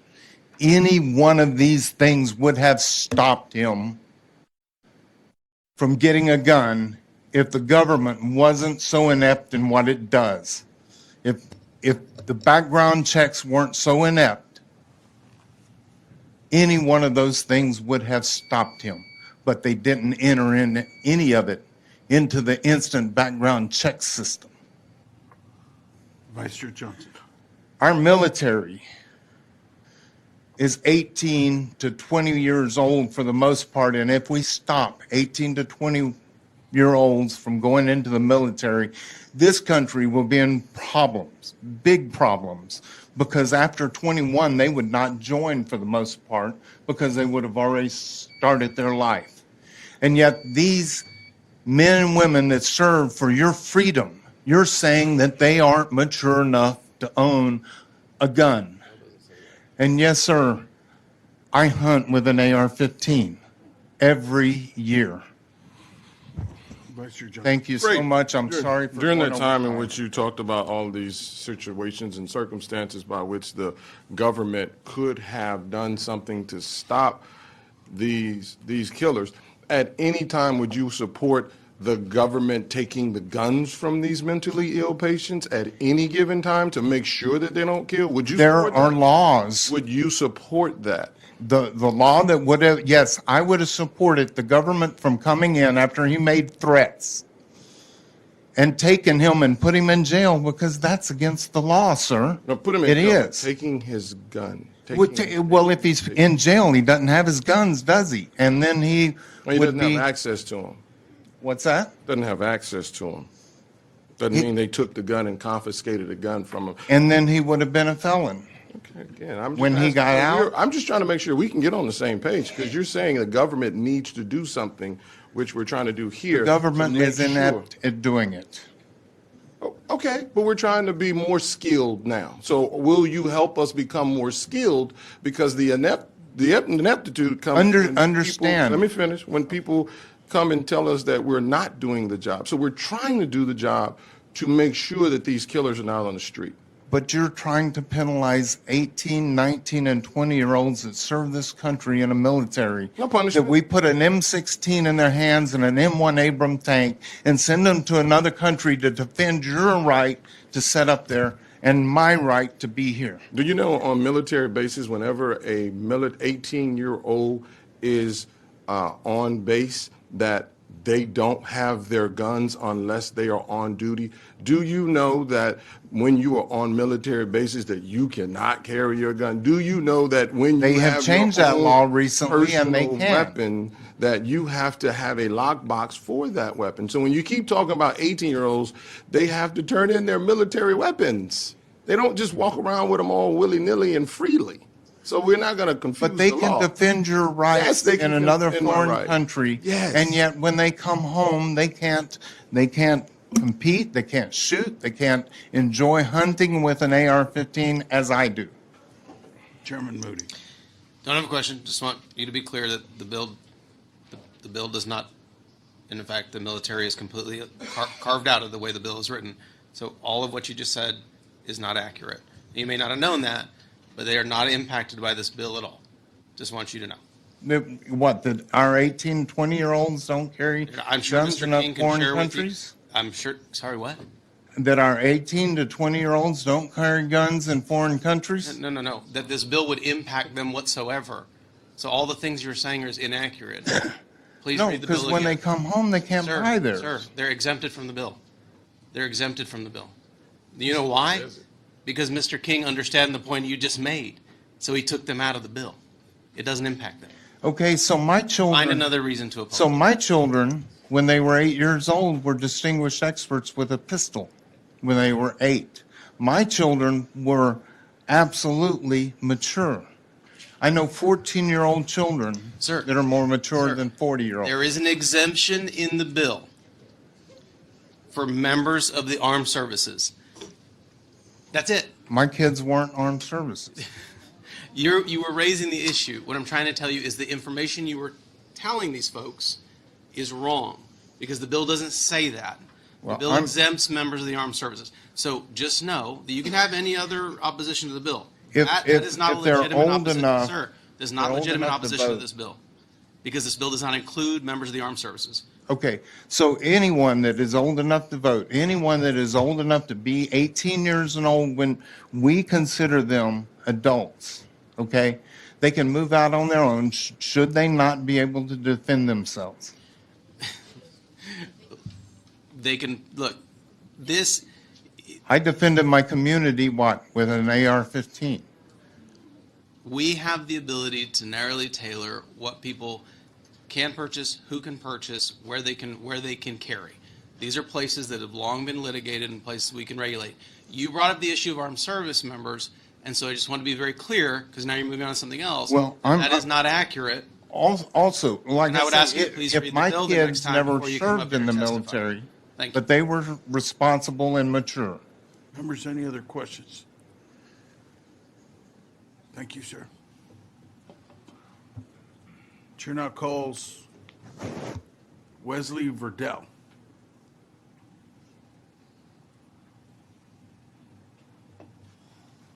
We have you registered as Wesley Verdell, representing the Gun Owners of America against the bill. Is that correct? That is correct. Please continue. Yes, sir. The United States District Court for the Northern District of Texas, per the Bruin case, ruled that 18 years and old and up, adults cannot be restricted from the right to own and carry a firearm. This bill in federal court will be determined to be unconstitutional. Raising the age to 21 will not change the fact that murder is already illegal, and someone who is intent on murder will not be deterred from committing murder just because the age to purchase was raised. At Gun Owners of America, we believe that all adults deserve and have the natural right to self-defense. There was already a constitutional option in place to have defenders in the school to stop an active shooter, and the school district chose not to utilize the Guardian program. While this bill would not stop an individual that is intent on murder, I would ask the members of this committee to support existing legislation and bills already in place. Is there any questions? Thank you, sir. Thank you for your time. Thank you all for staying late. Chair now calls CJ Grisham. We have you registered as CJ Grisham, representing yourself in Open Carry, Texas, against the bill. Is that correct? Yes, sir. Please proceed. Again, CJ Grisham, President Founder of Open Carry Texas, representing Open Carry in Texas in opposition to this bill. I want to start by saying that nobody on either side of this bill, nobody, whether you're for it or against it, wants more dead kids. Nobody. Anybody that thinks that everybody that comes up here and testifies for or against this bill, anybody that thinks they don't care about their kids are being intellectually dishonest or outright just lying to themselves. Everyone cares about this bill. I am glad that Representative King brought this bill, even though I oppose it, because he's trying to do something. We just don't think it's going to do anything. And the reason for that is you read the bill itself, and it's banning guns from 21 years of age, semi-automatic rifle that is capable of accepting a detachable magazine. An M1 Garand, and I'm a combat veteran, I've seen more death and destruction and human decomposition than probably anybody in this room. I've seen it, I've experienced it, it was right in front of me, I've had the blood on my hands, the brain matter. I know what guns do, I know what destruction looks like, I know what it's like to lose somebody very close to you. But an M1 Garand doesn't have a detachable magazine. Its round is 3 times larger than an AR-15 round. But this bill doesn't accept that. I could give that to a 18 to 20-year-old. So I do thank Representative King for bringing this, because at least we're having this conversation, which is important. 62% of gun murders are handguns. Only 4.4% are with rifles. An NIH study found that between 2 to 12% of all guns used in general criminal activity, criminal use of assault weapons and high-capacity semi-automatic firearms, were with rifles. The FBI and the CDC, 3.2% are with rifles. So even if we just banned all rifles, not just this bill, you're solving between 2 and 7% of the problem. The problem is not the gun. Members, any questions? Thank you, sir. All right, thank you. Chair now calls Sidney Coffin.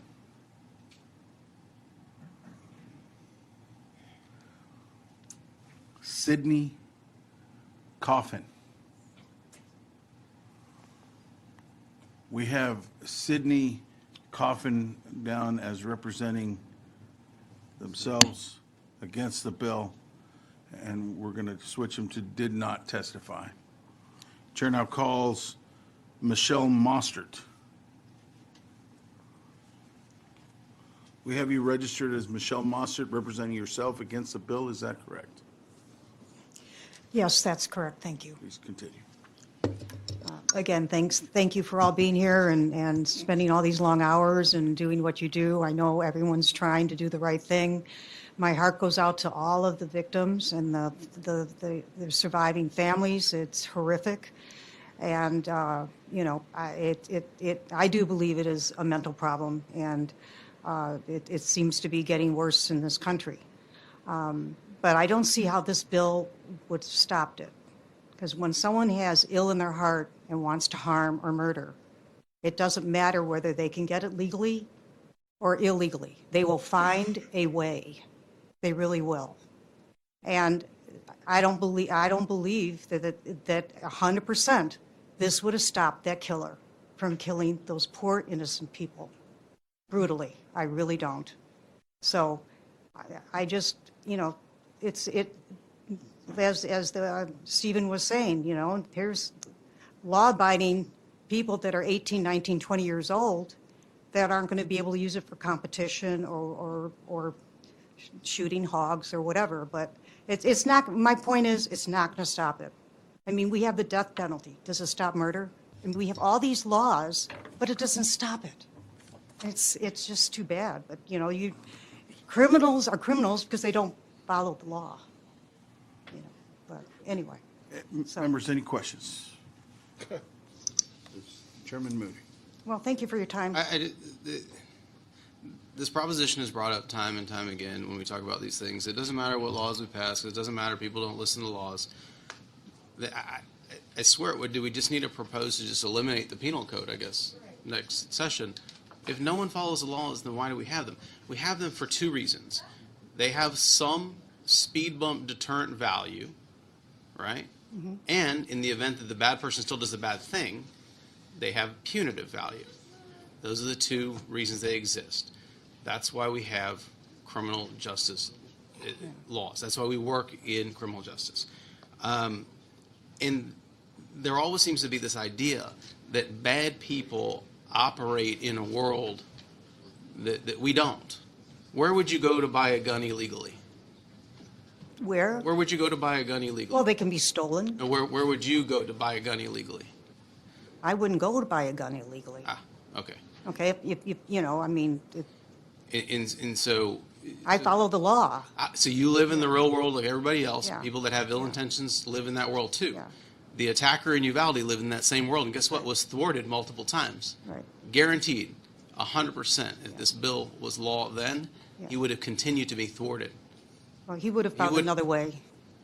Understand that there's not many people up here that have looked at this case more than me. Mr. Burrows is one, Mr. King is another. 0% chance. 0%. Okay. Because of he was up against a law that was working and couldn't figure out how to get around it, and would have continued to be stymied Yeah. up until the law, the barrier was withdrawn. Then he could do what he wanted to do. So Understand that. Understand that criminals don't operate in a world that's separate than you and me. They operate in the same world and have the same barriers. Right. So if we have speed bumps and deterrents, guess what? Those work. So how do you explain all the shootings and in Chicago? Okay. The Laws are so strict there, and yet they still can obtain firearms. Ma'am, my point is, in talking about the subject matter of this bill and the incident that you raised in your testimony, this law worked up and until the impediment was Until removed. it doesn't. Which is It why works this until it bill doesn't. seeks to change that. Yeah. And so for you to say that it wouldn't have saved those people's lives. You don't know. What I'm saying. I do. What I'm saying do. is you I can't know. guarantee. You said you I can. guarantee. I can. He Yep. wouldn't have killed. Guaranteed, 100%. Okay. You can't In guarantee this that, situation, yes, ma'am. because he could have gotten the guns illegally. Understanding what that situation was in that community and the efforts he was making, Having Hun- someone else trying to get them to buy guns for him prior to his age 18. he tried to do that too, Okay, and that didn't happen. that was illegal. Correct. Yeah, but he was trying, so Turned it down. he might have found somebody eventually. You know, Any- my point is, it's just, Any you amount need of to heal, time, you need to any fix the amount of cause. time, any amount of hurdle, any amount of speed bump Yeah. to stopping someone from doing something bad is something worthwhile of discussion. Mhm. That is my point. Chair Burrows. Can you at least accept the facts? I think Chair Moody is right. There was a 7-month to 12-month period of time where he was under 18. He made multiple attempts to try to find these weapons, to try to find these things, and he was thwarted. Yeah. Period, the end, for that period of time. So there was a period of time where the law on the books kept him from actually making that purchase. That is a fact. Yeah, that's a fact. but Okay, that I just want to make doesn't- sure we agree. I think He waited. I you think know, that was the maybe point he the would've representative. waited till he was 21. We don't know. Okay, but I think that was the point Chair Moody was trying to make, and I just wanted to at least make sure we could agree upon that, because having been and done the investigation with him, I mean, I think that is a fact we should all at least accept as we have this Okay. debate, okay? But you can't guarantee that he still wouldn't have. I understand, but at least you can accept for me for that period of time. For that it did period of work. time, I agree. Okay, I thank agree. you. Yeah, I'm not debating that part. So, anyway. Members, It- any it's- other it's questions? horrible. All right. No. Thank you. Anyway, thank you for your time. Chair now calls Darren Lasorte. We have you registered as Darren Lasorte, representing the National Shooting Sports Foundation against the bill. Is that correct? Mr. Chairman, that is correct. Mr. Please Chairman, members of the continue. committee, I'm Darren Lasorte with the National Shooting Sports Foundation, and I will reiterate what Tara said about the unimaginable pain and sorrow of these families and what we heard earlier today. Good, decent human beings can disagree on the solutions and the preventative measures that we have before us. We've been hearing a lot about the Constitution, and we should be. It has served our country exceptionally well, better than any other republic in the history of the world. It's our foundation. It's under us for a reason. It's supposed to survive storms, horrible emotions, and evil. And the founding fathers, they knew they weren't perfect. They knew they didn't have a crystal ball. They knew they couldn't see everything in the future. And so they perfectly created a process called the amendment process. And that is the legitimate way to go forward with a proposal like this, is to amend the Constitution. There is a process for it. It's been done 17 times before. And that is respecting that document that has served our country so well. So it's not impossible, and we'd oppose because we would disagree with that solution. But that's the legitimate process, and we would simply ask for that respect to that document and those founding fathers who risked and sacrificed everything for our country. Thank you, and I'd be happy to answer any questions. I have a question for you, since we're going to talk about the Constitution. I've often thought about this. When was the draft lowered from 21 to 18? Mr. Chairman, Representative Burrows, I do not know the answer to that question. Okay, it's I in guess modern the 40s. history, right? Yeah, I would guess the 40s probably. And when was the age to vote granted at 18 versus later? Mr. Chairman, Representative Burrows, I do not know. So, and this is something to think about, if we're going to have the debate here. If this bill had come up, say, 50, 60 years ago, when the age of being drafted or the age to vote might have been 21 or some age late, older than that, would this have been constitutional then? I mean, is this really what we're debating right now, is the 18 to 21 being the age of majority, and what we deem is actually what it is?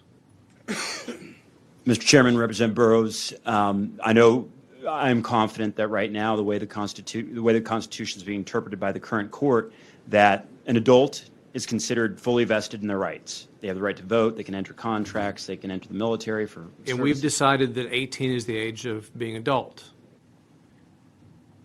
Mr. Chairman, Representative Burrows, I certainly, my understanding of history is that an 18-year-old's always been considered an adult fully vested in his rights or her rights. Okay. That's the way I've always understood it. All right, thank you. Sure, thank you. Members, any other questions? Representative Goodwin. Yeah, we keep talking about court cases and the Constitution and so forth. I just wanted to bring up, from a month ago, a U.S. appeals court upheld a Florida law barring people under age 21 from buying a gun, rejecting a challenge by the National Rifle Association gun rights lobby group. Or were you aware of that? Mr. Chairman, Representative Goodwin, I was aware of that. There is certainly some disagreement within the courts, no question. Thank you. Thank you. Members, any other questions? Thank you, sir. Mr. Chairman, thank you. So next will be John Lott, and then the next 10 that will follow will be Manuel Rizzo, Velma Lisa Duran, Catherine Vargas, Georgia Bates, Shannon Flores, Rose Dunshee, Nicole Golden, Jake Wilson, Elizabeth Hanks, and Ramya Swamy.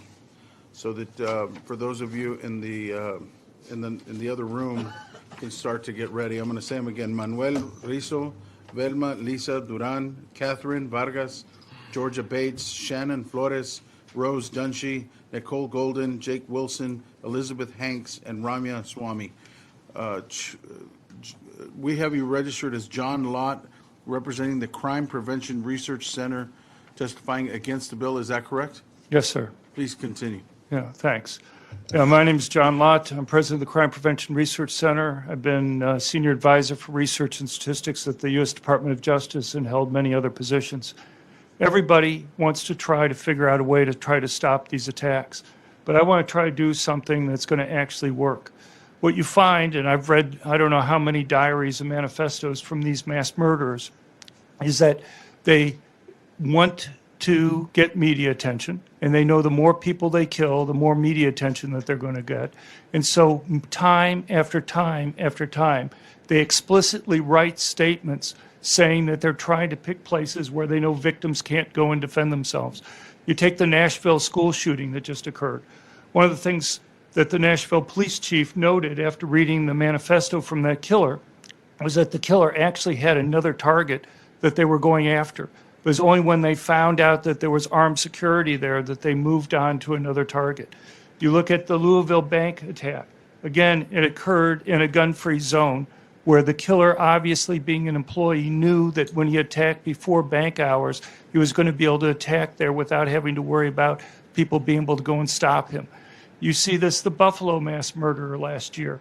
in his manifesto. It gets no national news attention. The media refuses to go and report these parts of these manifestos, explicitly spends a great deal of time, like many of these guys do, explaining why he picked the target that he did. And his number one reason, he wanted to go to a place where he didn't believe victims would be able to go and defend themselves with permanent concealed handguns. So these guys may be crazy in some sense, but they're not stupid. They explicitly pick targets where they know victims can't defend themselves. 6 months is a short amount of time for these individuals to go and plan these attacks. Many of these attackers, such as the Sandy Hook killer, spent over 2.5 years planning the attack. These guys are very difficult to go and stop from going get it. And just talking about one thing that I think is extremely important here, and that's armed teachers. We've looked at all school shootings in the United States from 2000 on, everything from an accidental discharge all the way up to a mass public shooting. And there has not been one single attack where anybody's been wounded or killed in any school that has armed teachers. There's thousands of schools in the United States with armed teachers. 20 states have armed teachers, okay? And it varies, and I'm happy to go through that in much more detail. Members, any questions? I do. Yes, Representative D'Orazio. Mr. Lott, I appreciate you coming by and taking the time out of your busy schedule to testify.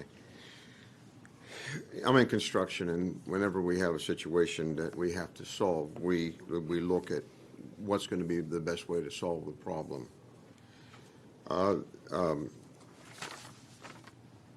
What can we do that'll work to stop public shootings? And this particular bill, why don't you think it will work? Sure, thank you. I appreciate that. I think we need to take these mass murderers at their word, at least take it seriously. Because if you go to our website at crimeresearch.org, we have statements from many manifestos and diaries from these killers where they explicitly explain why they picked the targets that they did. I don't understand why the news media doesn't find it newsworthy to go and quote from these parts of their discussions.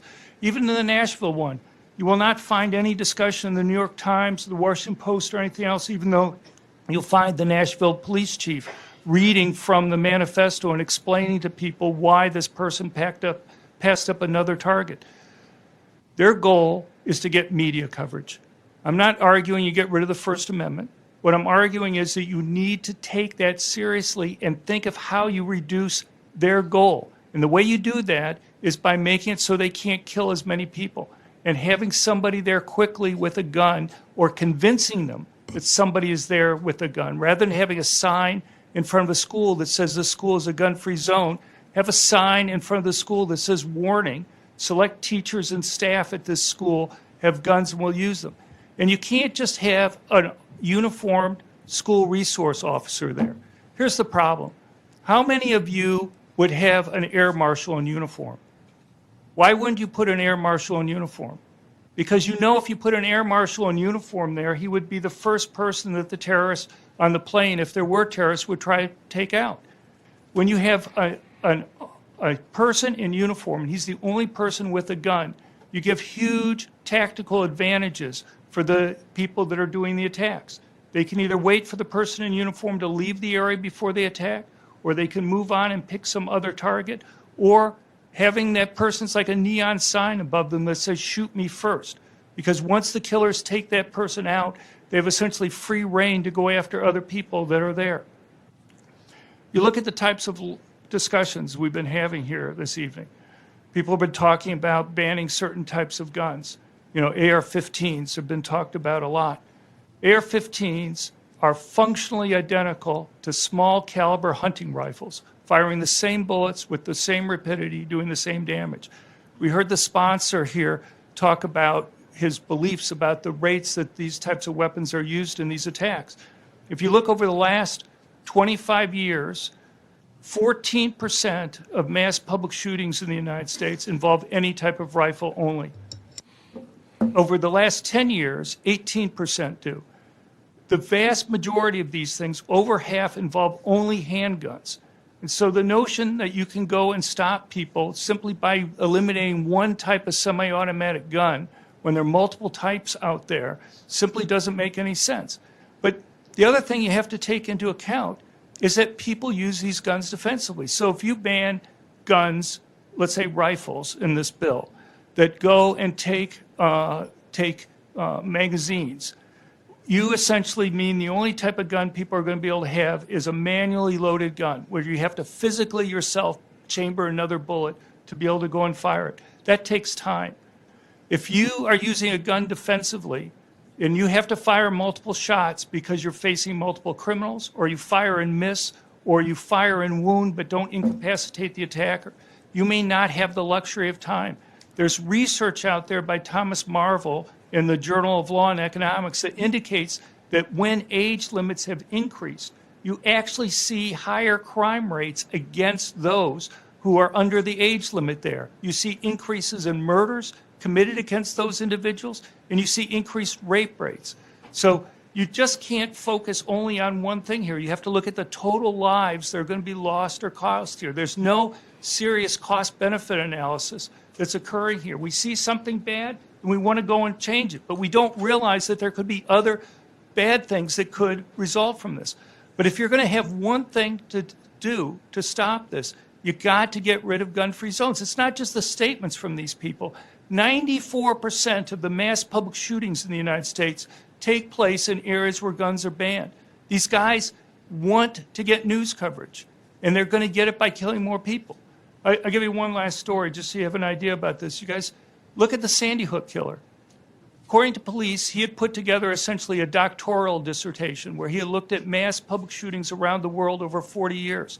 He had graphed out the relationship between the number of people killed and the amount of news media coverage that he got.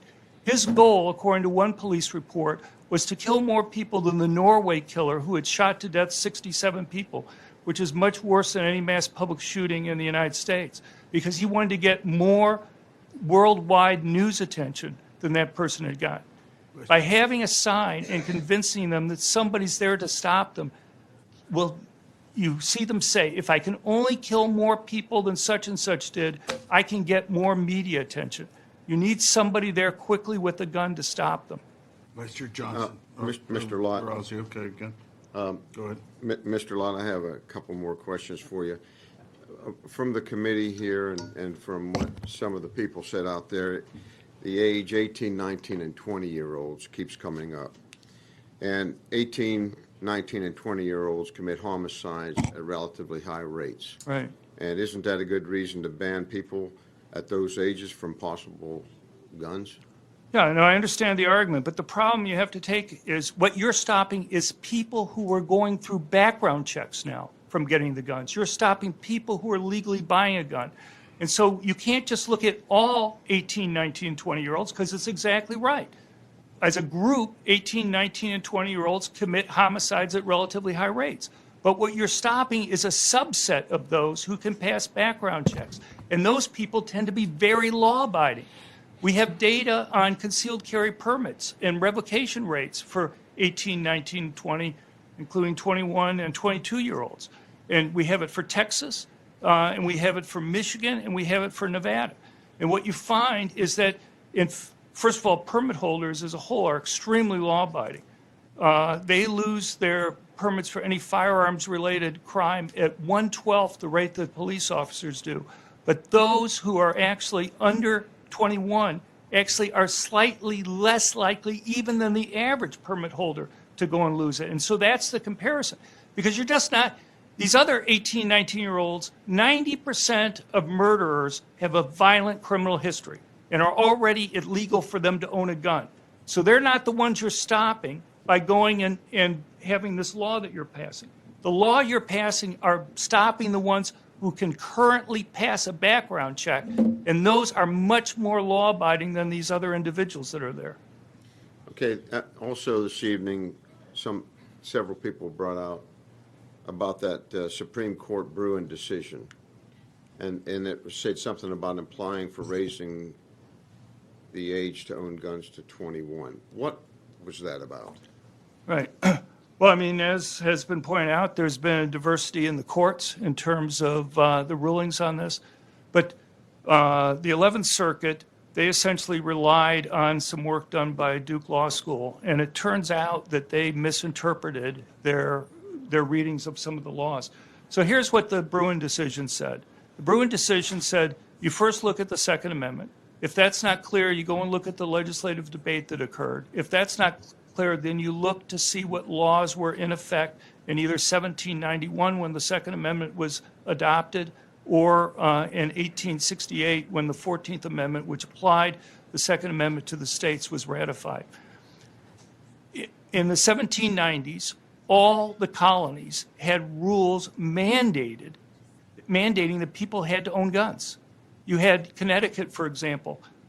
Males between 16 and 42 were mandated to own a rifle. In Connecticut, it was males 17 to 42. In Pennsylvania, it was 17 to 42. In fact, many states had those laws for over 100 years. By 1897, Connecticut still had a law on the books that mandated that people between the ages of 18 and 42 were required to own a rifle. There's no state during any of those years, any of those periods of times that comes close to actually saying they couldn't own a gun at those ages. All the ones were the opposite. And so if you follow what the Bruin decision says, I think it's going to be very difficult to go when it finally gets to the Supreme Court and some of the evidence that the 11th Circuit was based on is going to be able to hold up. But look, I don't usually argue these things on rights types things. To me, the issue is what makes people safer. And you have an unbelievably horrible thing that happens here, but you also have horrible things that are avoided by people being able to go and use guns defensively. And if you look at something like the Marvel journal paper, I think you'll find that these laws unintentionally, despite the best intentions, actually can result in more deaths. Thank you. Thank you very much, Mr. Lott. I appreciate your time and your testimony. Thank you. Johnson. Mr. Ross, Lott. what, I'm sorry? Lott. Oh, Mr. Lott. Where did I get Ross from? I have no idea. Okay, I'm sorry. Anyway, what country has the most guns? Possesses the most guns? Possesses the most guns? Yes. I'd say either per capita, I'd say either. I didn't say per capita, most guns. How many guns are in the United States of America? Well, we don't know exactly. You are crime prevention research. Right. So research would tell you simply on a Google research that there are 393 million guns in the United States of America. Sir, okay, was trying to answer your question. We don't know exactly. We have guesses, and the reason why we don't know is we have to make estimates about the rates that guns depreciate in order to try to figure that out, because unlike other countries where you have to have it registered, but you know why we have to guess? Because you people like you don't want us to know. So at the end of the day, I don't know what you people mean. At the end of the day, people who advocate against having regulations on guns. Okay. So again, my question is, on a per capita if basis, America has a simple Google research, can come up with 393 million guns in the United States, who leads the world in gun deaths? Not per capita, but simply by we're below the average in the world in gun deaths per capita, and we're also. I'm not asking per capita. Look, are you going to compare the number of deaths in Wyoming versus Texas, the total? No, you're going to go and look at the per capita rates. No, I'm not. Yes, well, every news report is going to do that. Nobody's going to just go and not adjust for the population. We have over 330 million people in the United States. But if you look at a per capita rate, Switzerland and Israel have higher per capita gun owners possession rates than we have here in the United States. India has 1 billion people. How many people die of guns over there?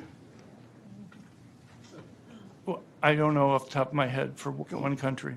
But I'm telling you, if you look across all countries, the United States is below the mean and we're below the median in terms. More than half the countries in the world have higher homicide rates than we have here in the United States. Mr.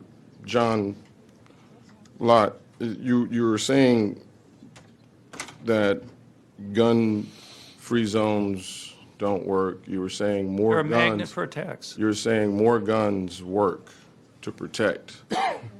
There were 77 police officers standing outside of Robb Elementary, and yet none of those guns stopped the one gunman who had a gun that killed all those children. So what is your answer to 77, was it 77 officers?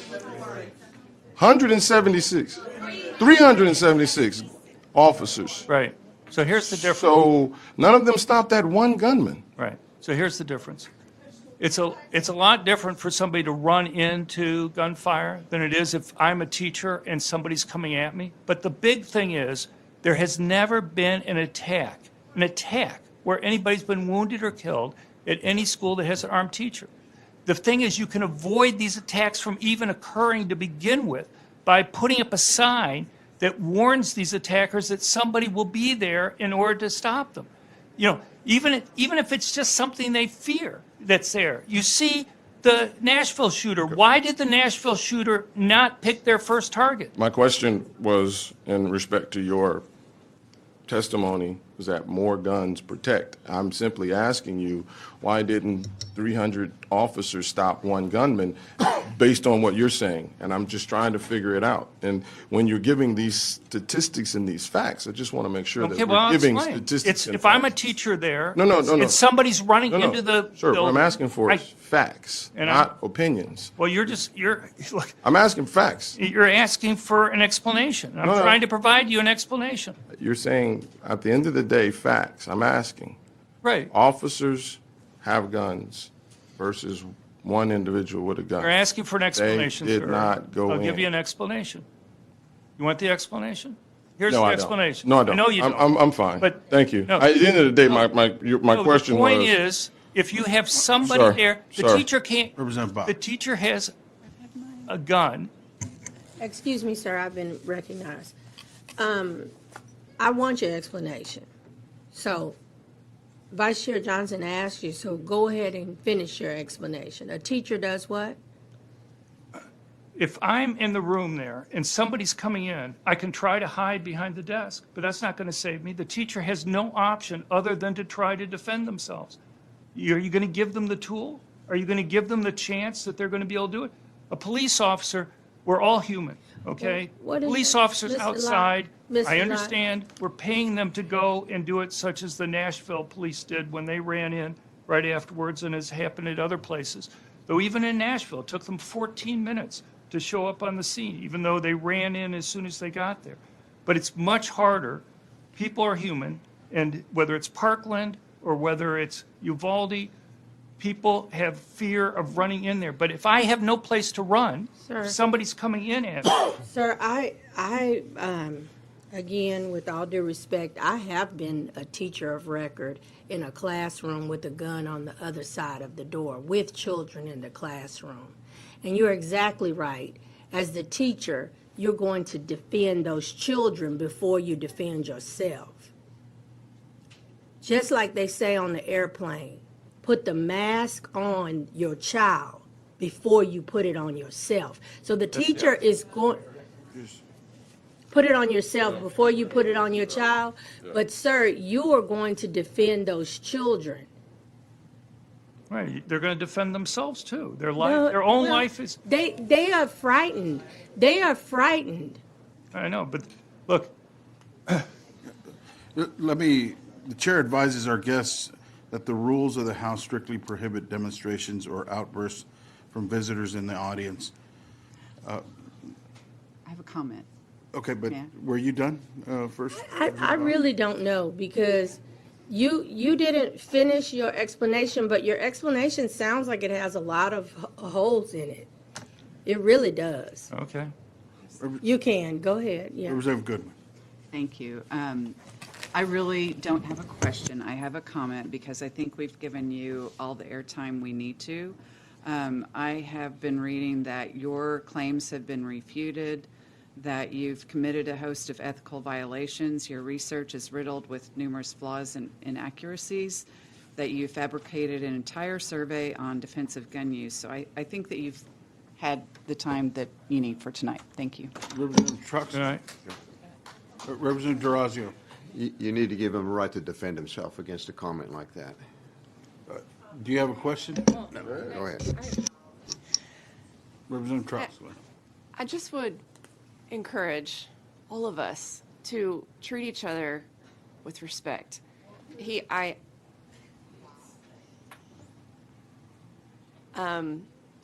As we all have done up into this hearing so far, Mr. Lott is one of the foremost experts in the country in preventing gun violence. We are all on the same page of trying to ensure that this never happens again.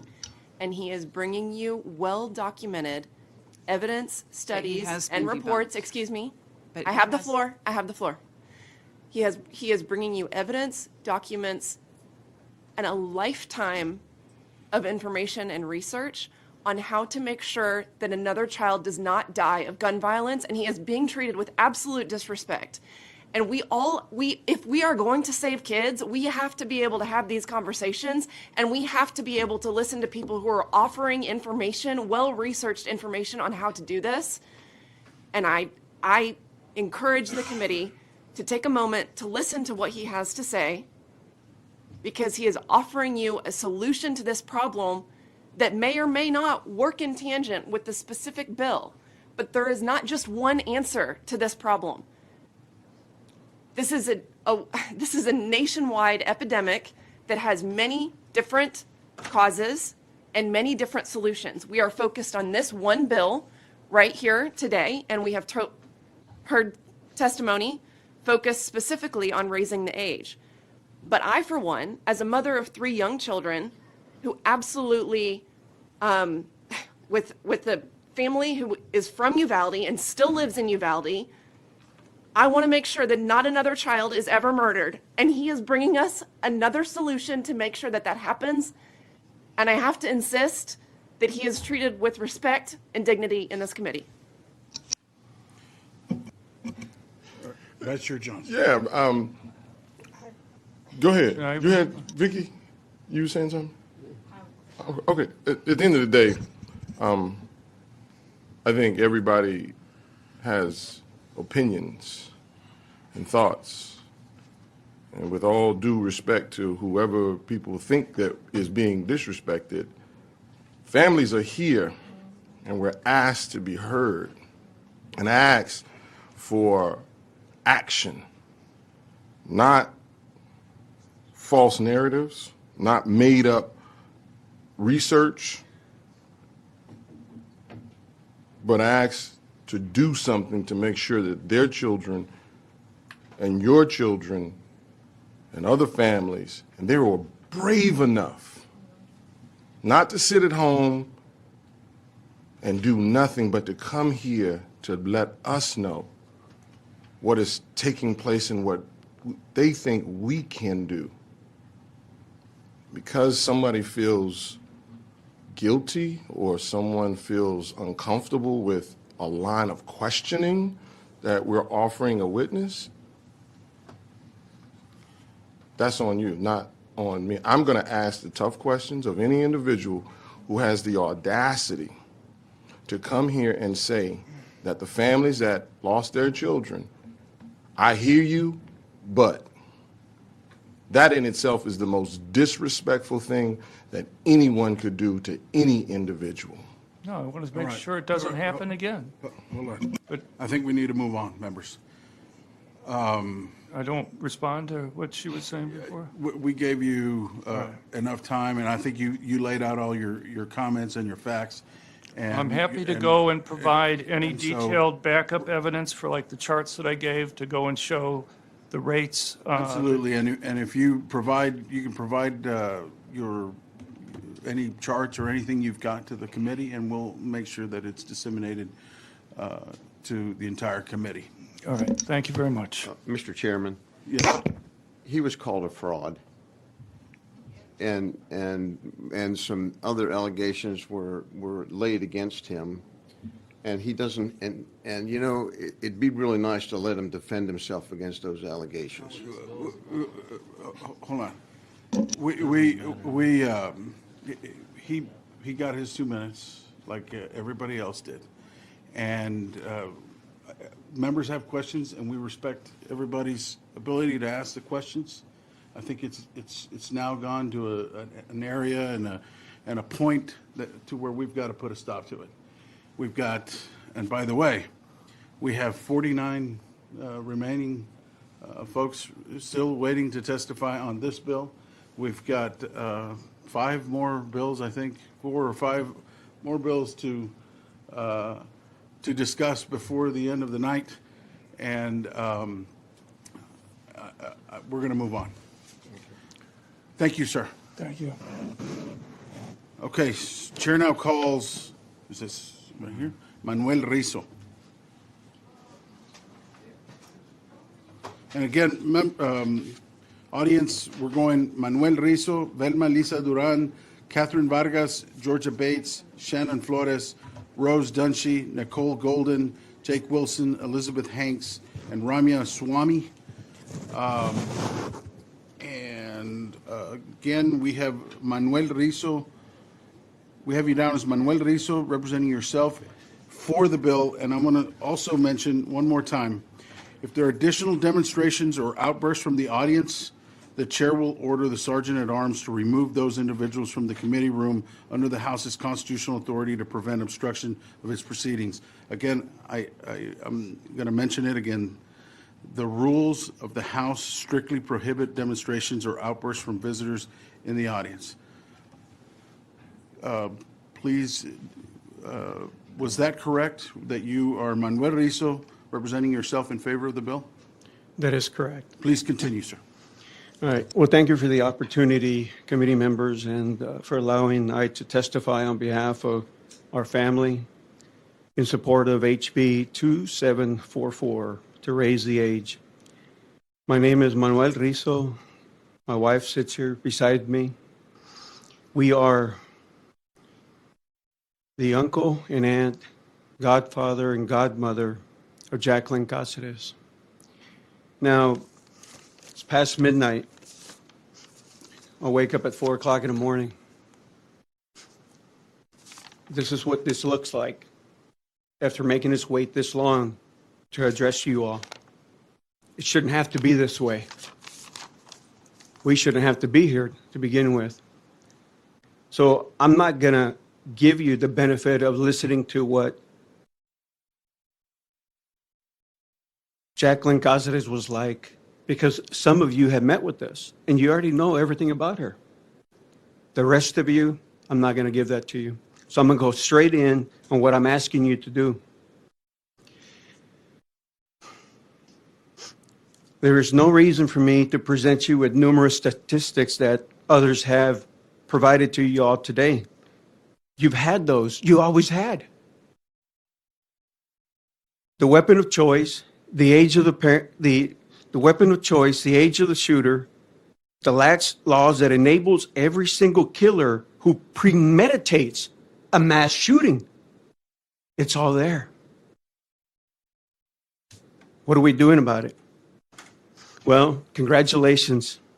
You've been tasked by the Speaker of the House to create a different outcome.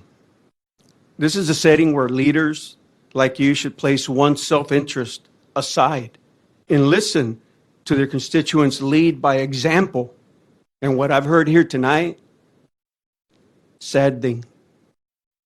Arguments, testimonies providing not a single word of the mention of God today, of the possibility of saving a life.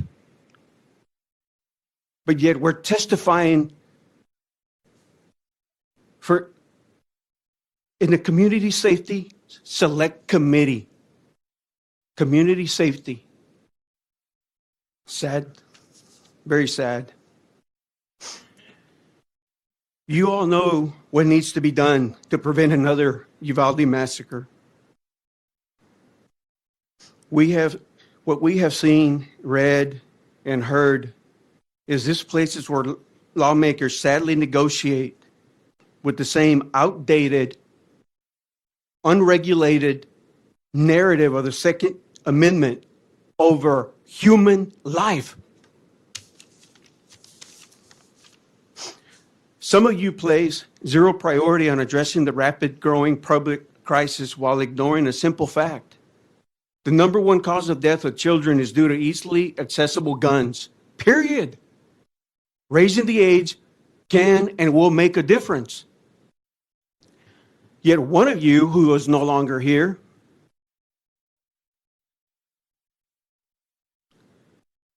along with several others, co-authored a bill that has already been heard before this bill at this same committee to lower the age from 21 to 18 to possess a gun. Isn't that insulting? We're trying to raise the age, but you've already heard a bill to lower the age.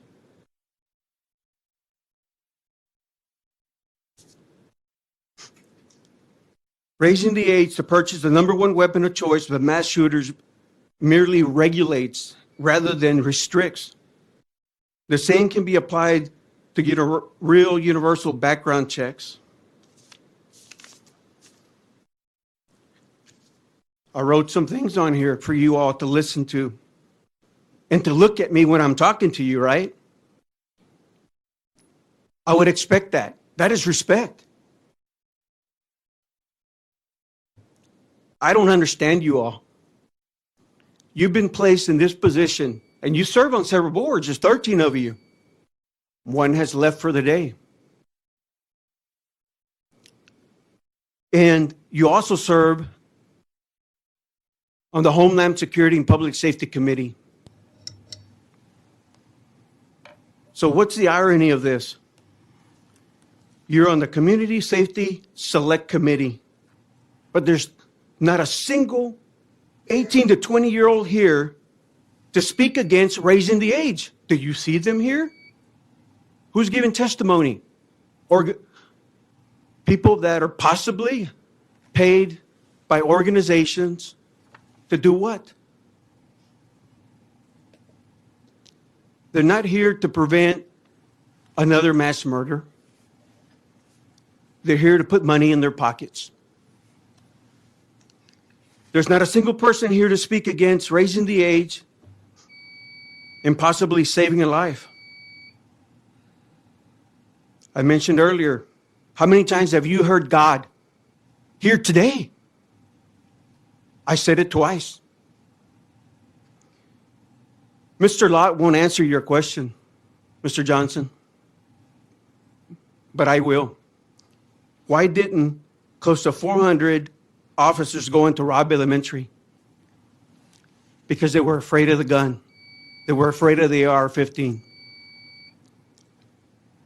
So remove qualified immunity and let's see what happens. Do something. Members, any questions? Thank you. Thank you, sir. Chair calls Velma Lisa Duran.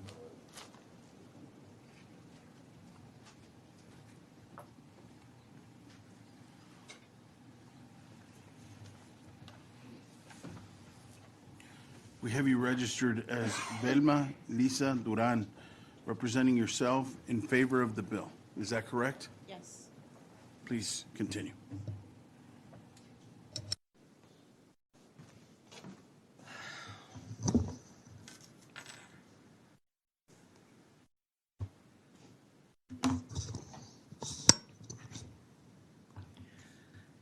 Good evening, or should I say good morning, Mr. Chairman, members of the committee.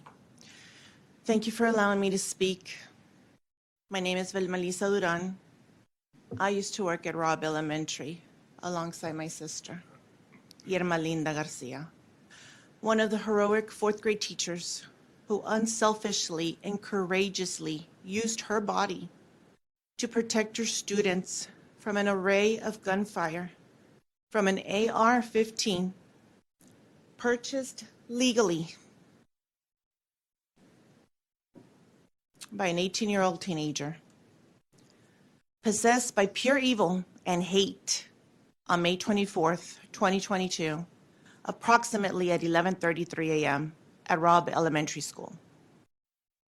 I can't imagine my sister's horror of seeing the shooter face to face as the bullets pierced and exploded through Irma's body penetrating through her and into her innocent fourth grade students that she was trying to protect, causing every parent's worst nightmare. Her body was riddled with bullets, and her beautiful face was unrecognizable. I need y'all to make it harder for people to shoot holes this size in Texas. This size. Right here. Obliterated her face.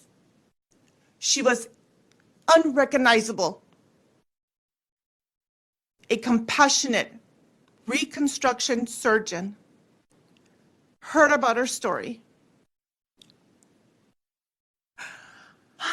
and our pain of not being able to say our final goodbyes, and offered his services to give us a couple of precious moments to say our final goodbye to our dear sister.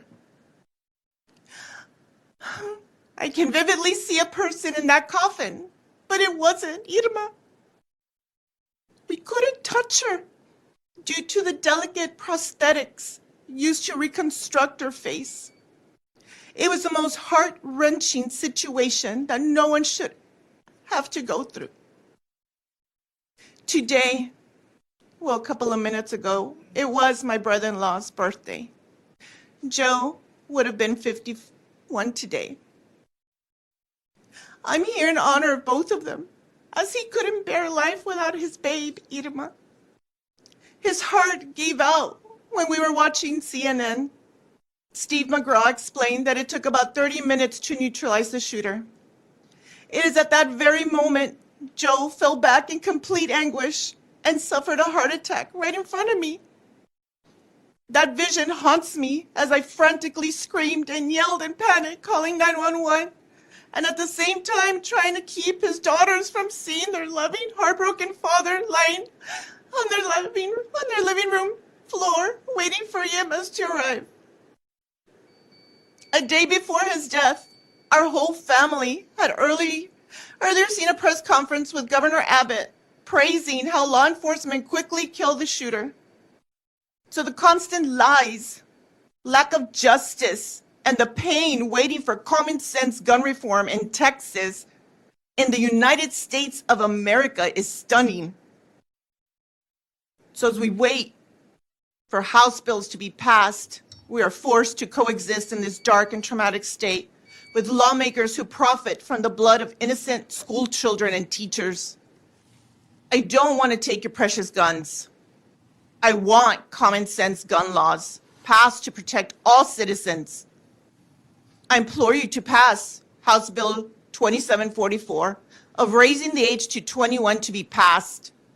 It is the least you can do to acknowledge the number one cause of death for the most vulnerable, our children, our teenagers, our future.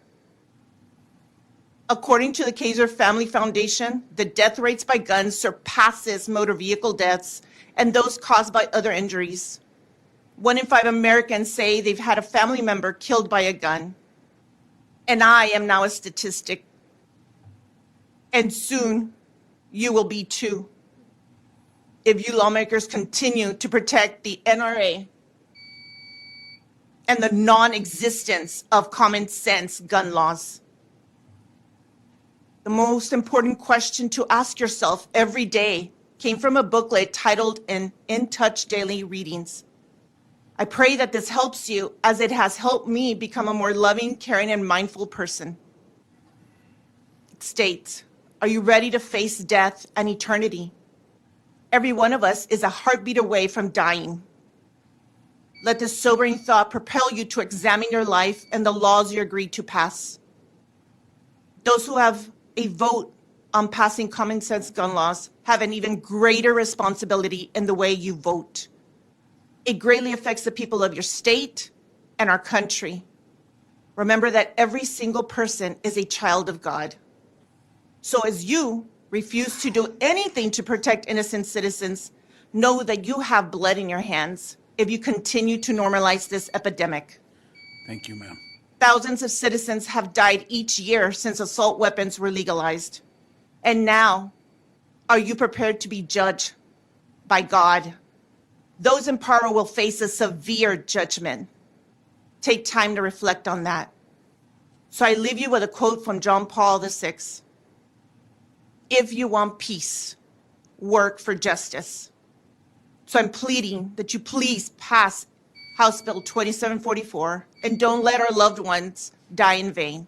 Thank you, ma'am. Thank you for your time, and God bless you and your families. Members, any questions? Thank you. Chair now calls Catherine Vargas. Is that right?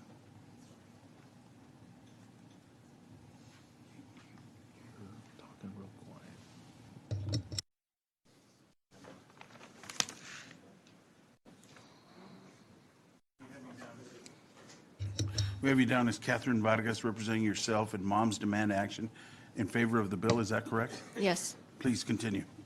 My name is Catherine Vargas, and I'm a volunteer with the Texas chapter of Moms Demand Action supporting House Bill 2744. As a mother of school-age children, I'm here to talk about the danger that exists and will persist for Texas students without a law like that outlined in this bill. An analysis by National Institute of Justice-funded researchers found that in the 6 mass school shootings and 39 attempted school shootings between 1999 and 2019, more than 9 in 10 shooters were current or former students at the school. This was true in Texas in 2018 and again in 2022. We must address students' access to guns. Last school year, approximately 439,000 9th through 12th graders in Texas public schools were either 17 or 18 years old. It defies logic to think that we can protect our students when their classmates can purchase semi-automatic weapons on their 18th birthday like the shooter in Uvalde did, and then freely access school buildings like the shooter in Santa Fe did. Some of you think that controlling entrance points, metal detectors, and clear backpacks are part of the solution, but we need to prevent students from obtaining firearms in the first place. Because what about inside school buses? What about the vast outdoor spaces on school grounds? So far in 2023, there have been at least 5 incidents of gunfire on school grounds in Texas, resulting in 2 deaths and 3 injuries. Every single one of them occurred outdoors. At Arlington's Lamar High School in March, a student was shot and killed and another injured by a fellow student just outside the school building. As a first responder, my husband participates in live active shooter simulation training. In the fall, this was conducted over several days at a local elementary school. Chairman Guillen and Moody, as Hispanic males, I know you are aware of the significance of a male in our culture crying, weeping on the couch to his wife, saying, "We are training not to prevent shootings, but to arrive to dead bodies and tier treatment for those we think might be lucky enough to live." Turning schools into prisons and training children in lockdowns like inmates have not produced the results we need. Please pass this bill to protect our children from their number one killer, guns. I'll also add that Mr. Lott was incorrect. At the Covenant School in Nashville, they did have armed staff, as reported by the Tennessean. Thank you. Members, any questions? Thank you, ma'am. Chair now calls Georgia Bates. Okay, Georgia Bates. We have her registered as Georgia Bates, representing herself and Giffords, testifying in favor, but did not wish to testify. Chair now calls Shannon Flores. We have you registered as. Just before the next witness, and I know that we've still got several to go, but I also, I know that I think that the families from Uvalde have had the opportunity to testify. Mr. Chairman, I wanted to thank you for prioritizing their testimony and making sure they were able to testify, even though this is a long day, but at the front end of the bill hearing. So I want to say that I don't know if there's others that are still registered, haven't testified, but I believe we have heard from those that traveled and have waited all day. So I just want to thank you for prioritizing them. Thank you. Yes, thank you. We have you down as Shannon Flores, representing yourself and gun owners for safety in favor of the bill. Is that correct? That's correct. Please continue. Thank you. My name is Shannon Flores. I will provide paper copies of my full testimony, but I'm amending my verbal testimony for time. I'm here today to honor the 21 lives lost at Robb Elementary and testify in support of House Bill 2744 to raise the age to 21. As Representative King and Representative Moody have noted, this bill directly relates to the tragedies in Uvalde and in El Paso in 2019. I'm a Texas gun owner. I have a license to carry permit, and I'm also the lead organizer for Giffords Gun Owners for Safety, a coalition of gun owners who believe we can support gun violence prevention policies while protecting the rights of law-abiding gun owners. I'm here representing over 1,300 Texas gun owners, and we have members in 86 Texas counties. That's 55% of the state. Our country sets minimum age requirements for the right to vote, along with drinking, smoking, driving, to encourage responsible behavior and increase public safety. Previous testimony mentioned the constitutionality of this policy and noted other mass shooters were not under the age of 21. No one in this room believes that this one bill will stop every young, motivated shooter, nor will it prevent every gun death, but it will make it harder. And as Rep. Moody and others have indicated, it is the duty of the legislative branch to legislate. 80% of Texas support raising the age, including 72% of Republicans. In a national poll last year, 72% of gun owners also supported raising the age. I'd also like to note that the legal experts at the Giffords Law Center to Prevent Gun Violence, with over 30 years of experience, will happily provide data-proven research to support this policy that will save lives. We fully support HB 2744 and strongly urge this committee to pass it and send it to the House for a public vote. Members, any questions? Thank you, ma'am. Thank you. Chair now calls Rose Dunshee. We have you down as Rose Dunshee, representing yourself in favor of the bill. Is that correct? Yes, sir. Please continue.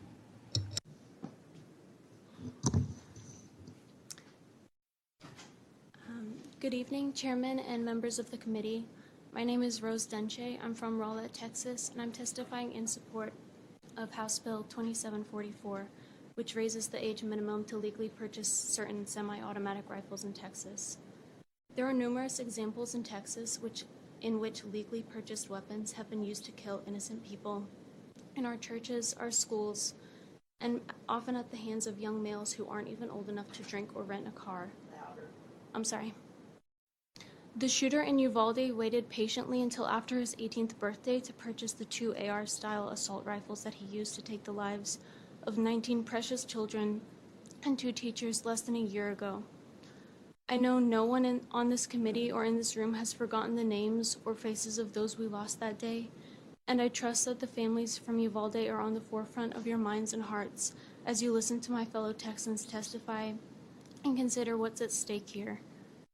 I've heard the argument too many times, and even just recently tonight, that bad people don't listen to laws anyway. But strangely, that argument only ever applies to gun control, and we never hear it relating to alcohol or drugs or vehicle and road safety or any other topic where laws and regulations are already in place for our safety and well-being. Laws might not stop every ill-intentioned person, but age minimums are bare minimum in doing our due diligence to keep our society and especially our kids safe. Common sense gun laws aren't always a partisan issue. Speaking with Texans, you'll find mutual agreement that we need to raise the minimum age to purchase an assault rifle. It's not an infringement on personal freedom or a cruel and unusual punishment to responsible gun owners, but merely a precaution that aligns with every other safety standard in our society. And that's something that the majority of your constituents widely agree on across the board. As our representatives, we're calling on you not to hide behind the status quo, but to have the courage to represent Texans with action. We may never be able to fully eradicate evil and violence, but it is absolutely on all of us to try. And that's why we expect you to do the right thing, to do right by your constituents, and to vote in support of this bill. Thank you. Members, any questions? Thank you, ma'am. Chair now calls Nicole Golden. We have you registered as Nicole Golden, representing yourself and Texas Gun Sense. Is that in favor of the bill? Is that correct? Yes, thank you, Chairman. Please continue. Like some others have done, I recognize how late it is, how emotional this is, and so I just want to amend this and take 30 seconds or a minute to say, on behalf of Texas Gun Sense, a nonpartisan, a nonprofit in Texas, we support HB 2744. I say that not only as the executive director, but as a mom raising my kids here in Texas who go to public school every day. And when they leave, I always hope that they'll come back at the end of the day, and it's a terrible thought that has to go through anybody's minds. As we've seen in so many major mass shootings that our state has experienced in recent years, Uvalde, Sutherland Springs, El Paso, Midland, Odessa, semi-automatic rifles make mass shootings deadlier, and an AR-15 type has been used in all of them.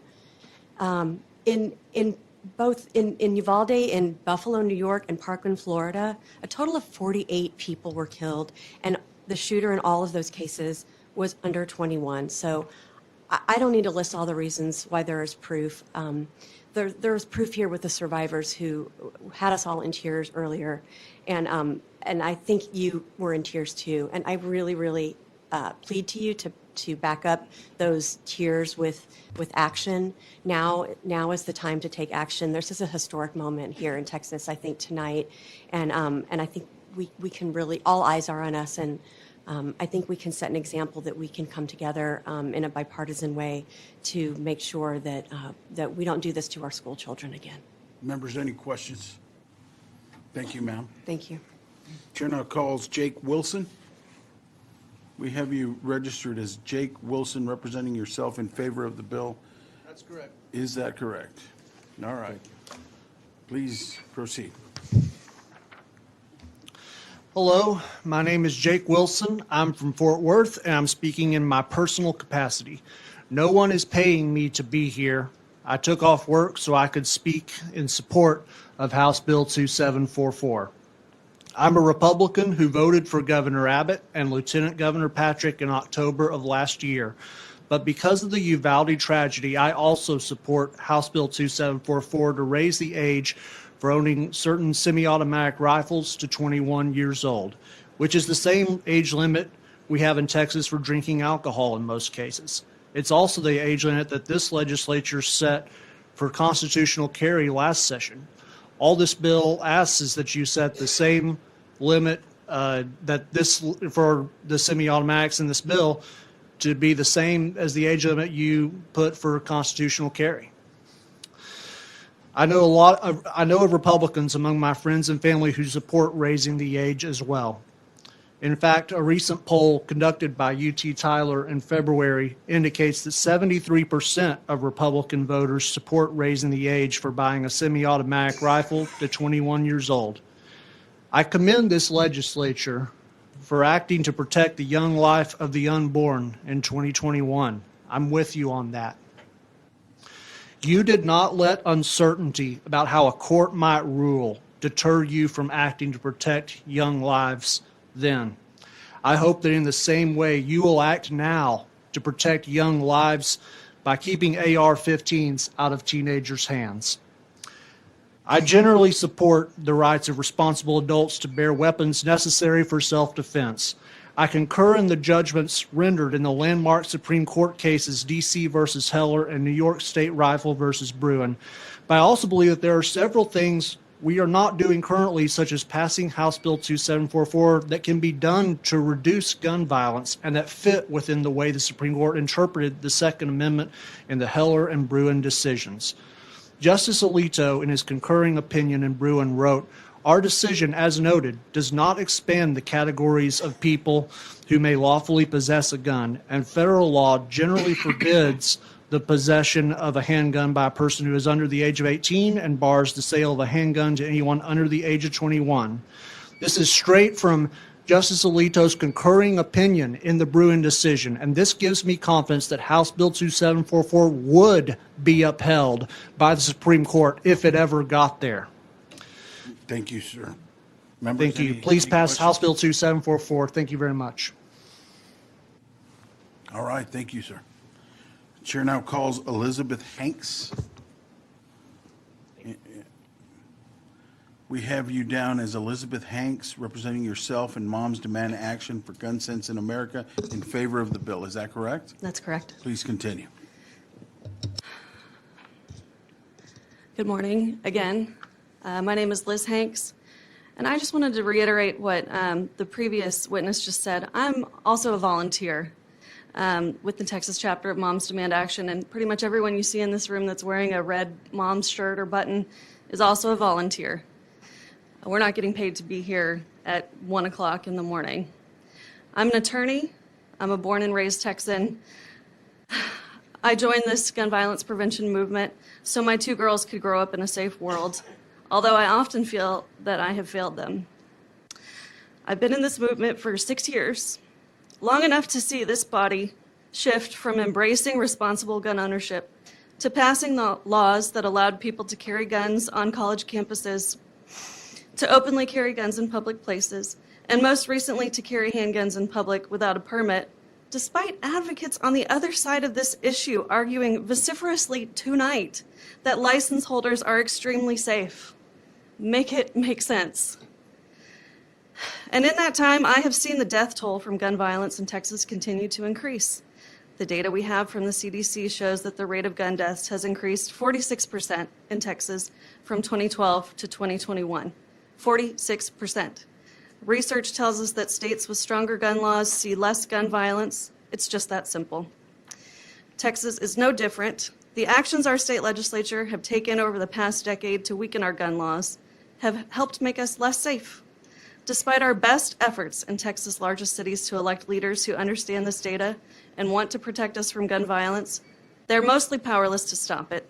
Our state's all-powerful preemption laws preclude cities and counties from passing regulations or policies that restrict guns beyond the measures already in place by the state. But we are here today to thank you for considering this very good, very reasonable bill. As Texans, what is important to us is that passing this bill will signal to the entire state, including to all the survivors of children and loved ones in Uvalde and Santa Fe and El Paso and Sutherland Springs and Midland, Odessa, to the 10 unsung Texans who die every day from gun violence, and the 80% of Texans who have told you that we support this policy. What it means is that the Texas legislature hears and shares our grief, our horror, our anger, and our fear. Please vote yes. Thank you. Members, any questions? Thank you. Chair now calls Ramya Swamy. And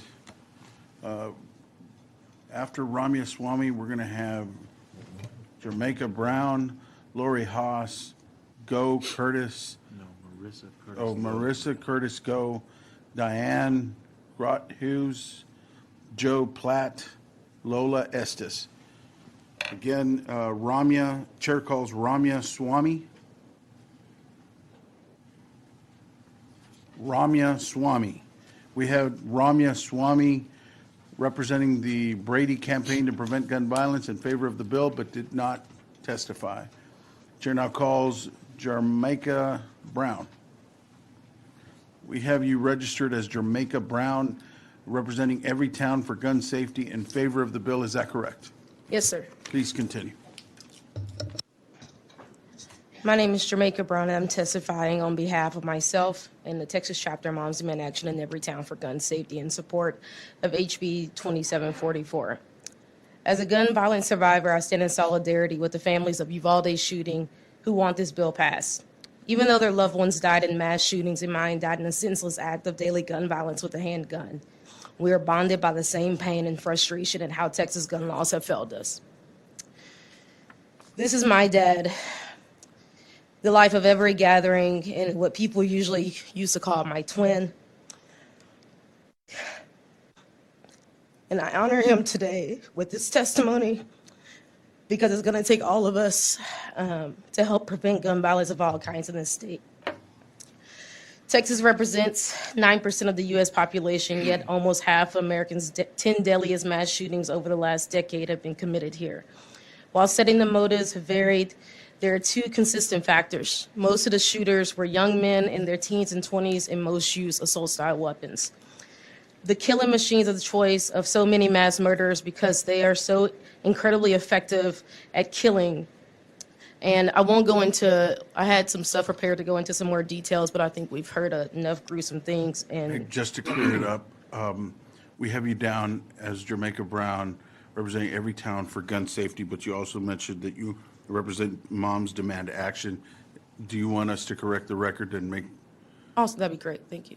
what's that? Yes, that's Okay, works. so we're going Yes, to sir. add, with your permission, Moms Demand Action on there. Go Thank ahead. you. Unlike the handgun rounds that recently took my dad's life in a Whataburger parking lot 9 years ago last month, their lighter, faster bullets can land with a shockwave intense enough to demolish vital organs. Unlike handgun rounds, which typically travel straight through a human's body, assault weapons round can tumble through the body, creating a blast that destroys tissue and leaves behind massive excess wounds, causing torrential bleeding that's quickly fatal. These rounds have rendered victims' bodies completely unrecognizable. God help the first responders, medical examiners, and funeral professionals left to deal with the mangled remains of humans mowed down with assault weapons. And God help the families whose loved ones died and are massacred in gruesome ways. And God help you if you sit in power and choose to do nothing. These weapons are too powerful or too dangerous, and if you are unwilling to take these life-saving steps of prohibiting them outright and adequately regulating them for everyone, the least you can do is raise the age to 21. Texas has had more than its fair share of gun violence, and I implore you to pass this bill. Thank you. Members, any questions? Thank you, ma'am. Chair now calls Lori Haas. Lori Haas.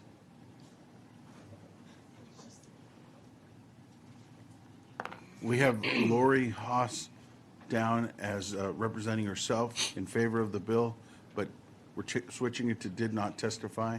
Chair now calls Marisa Curtis Go. We have you down as Marisa Curtis Go, representing yourself in favor of the bill. Is that correct? Yes, that is correct. Goff, but. Goff, yes. Please continue. So, hello. Thank you for giving me the time to testify today. My name is Marissa Curtis Goff. I'm a mother of 2 elementary-age children who go to school in the Austin Independent School District.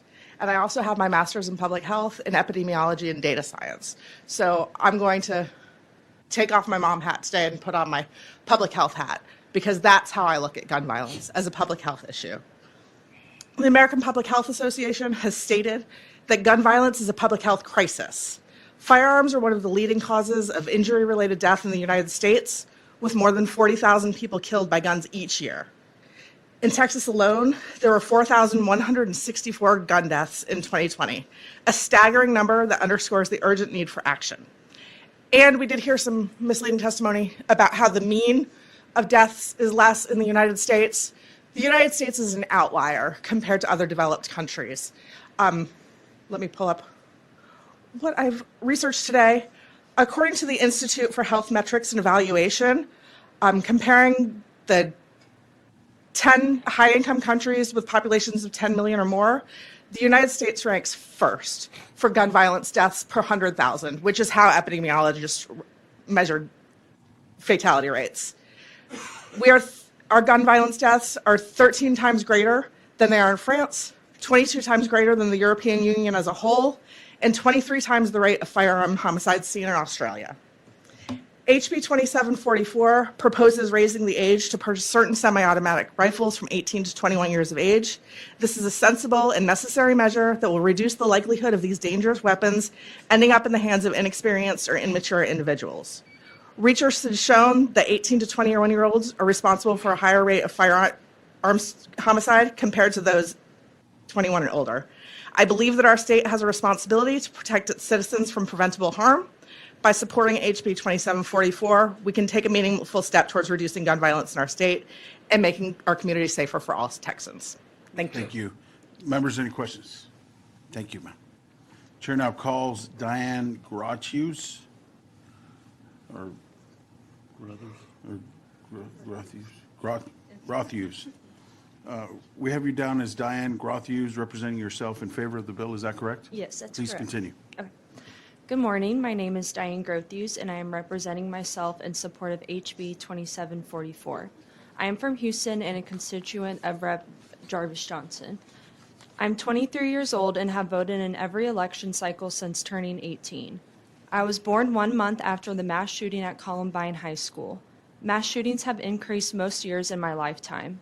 What has not increased is the age of the shooters, almost all male. Their age has been decreasing according to PolitiFact. Before a mass shooter is even identified, many of us are very aware that there is a very good chance that the shooter was a young male and that an assault-style weapon was used. When the school mass shooting in Uvalde happened last May and the shooter was identified as an 18-year-old male, I was not surprised. 10 days earlier, an 18-year-old male had opened fire in a supermarket in Buffalo, New York. Both used assault-style weapons or battle rifles, as law enforcement officers at Uvalde refer to the shooter's weapon. It's time to raise the age to purchase or possess an assault-style weapon from 18 to 21. If a person under 21 can't buy or possess a handgun in Texas, why can they buy a battle rifle with no training or understanding of what the weapon can do? A few weeks ago, CNN had a powerful demonstration of what happens when a person is shot with a handgun versus a battle rifle, using a block of gelatin to represent human soft tissue. With the handgun, the bullet tends to follow a straight line through the body. With that, there's a higher survivability rate. Bullets from a battle rifle explode within a body and do much more damage and result in a lower survivability rate and more serious injuries for those that do survive. Texas is not the same state that my parents grew up in, where gun owners generally had a minimum amount of training and respect when handling a firearm. The steady loosening of gun laws has made the state less safe in my lifetime. You can start to reverse this by voting to raise the age to 21. Thank you, ma'am. Members, any questions? Thank you. Chair now calls Joe Platt. And next will be Lola Estes, Robin Breed, Farah Ahmed, Heather Kennedy, Nabila Mansour, Elizabeth Stevens, Grace Hedrick. Joe Platt. We have you down as Joe Platt representing Giffords in favor of the bill. Is that correct? Yes, Mr. Chairman. Please proceed. Mr. Chairman, I don't want to take up any more time. I know it's getting early in the morning. I'm happy to submit written testimony. Just Absolutely. Members, any questions? Thank you sir. all for your time. Chair calls Lola Estes. We have you registered as Lola Estes, representing yourself in favor of the bill. Is that correct? Yes. Please continue. I'm Lola Estes. I'm representing myself. I'm an 8th generation Texan. I'm from a gun family. I understand the issues and I support House Bill 2744, 21 for 21. We need to do something different. Raising the age to 21 is the least we can do. This is a reasonable bill. This is common sense.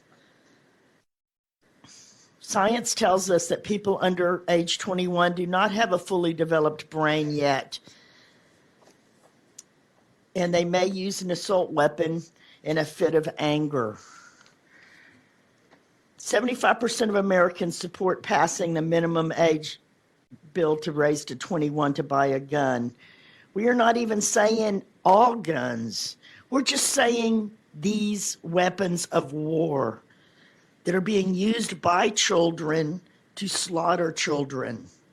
This is an easy ask, y'all. Do what the large majority of people want.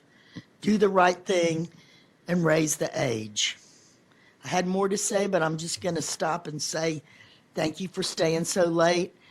I've been here 17 hours. I'm signed up to speak on a bunch more bills, and I won't be here. But I think you get the gist of what we're saying. We got to change. We got to do something. And you guys are who's going to do it for us. And I have faith. I'm an optimist. I've been here 10 years testifying on these issues. This one, we're going to win. You're going to do the right thing. Thank you, ma'am. Members, any questions? All right, chair now calls Robin Breed. We have you registered as Robin Breed, representing yourself and Moms Demand Action in favor of the bill. Is that correct? Yes, sir, that's correct. I am here representing myself in the Texas chapter of Moms Demand Action. The spring of 2017, my daughter received her acceptance letter to the University of Texas. A few weeks later, a 19-year-old freshman at UT, Harrison Brown, was fatally stabbed on the campus at UT. As Harrison lay dying, he passed his phone to another student and told him to call his mother. Lori Brown, Harrison's mother, keeps his bloody backpack and the haunting memory of that last call as she listened while another student tried to save her son. After their tragedy, Harrison's family advocated for a change in the laws. A bill was proposed, and this body listened. After one son of Texas tragically died, this legislature leapt into action and swiftly reformed a law in an attempt to prevent another family from ever suffering a loss like that one. 1 week after Harrison was killed, the lower chamber passed the knife bill, House Bill 1935. It went on to pass the Senate 2 weeks later, and Governor Abbott signed it into law that June. And here we are, El Paso, Sutherland Springs, Midland, Odessa, Santa Fe, and now Uvalde. All of this loss and all of this pain, all of this unrealized potential cut short, leaving a trail of broken hearts, broken families, pain, and constant fear of the next time. And this legislature's response, thoughts and prayers, but no meaningful action on gun reform. When you leave work today, imagine that tomorrow's next great tragedy is coming to your hometown, and ask yourself, did you do everything in your power to prevent that from happening? Please honor these Uvalde families and pass this bill. This body has shown that when they are moved to do so, they are very capable of swiftly passing policy to protect Texans. Please do for these grieving parents what you did for Harrison. Thank you. Members, any questions? Thank you, ma'am. Chair now calls Farah Ahmed.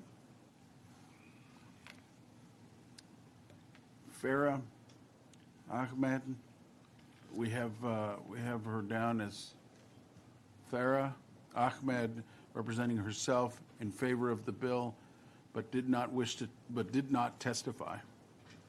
Chair now calls Heather Kennedy.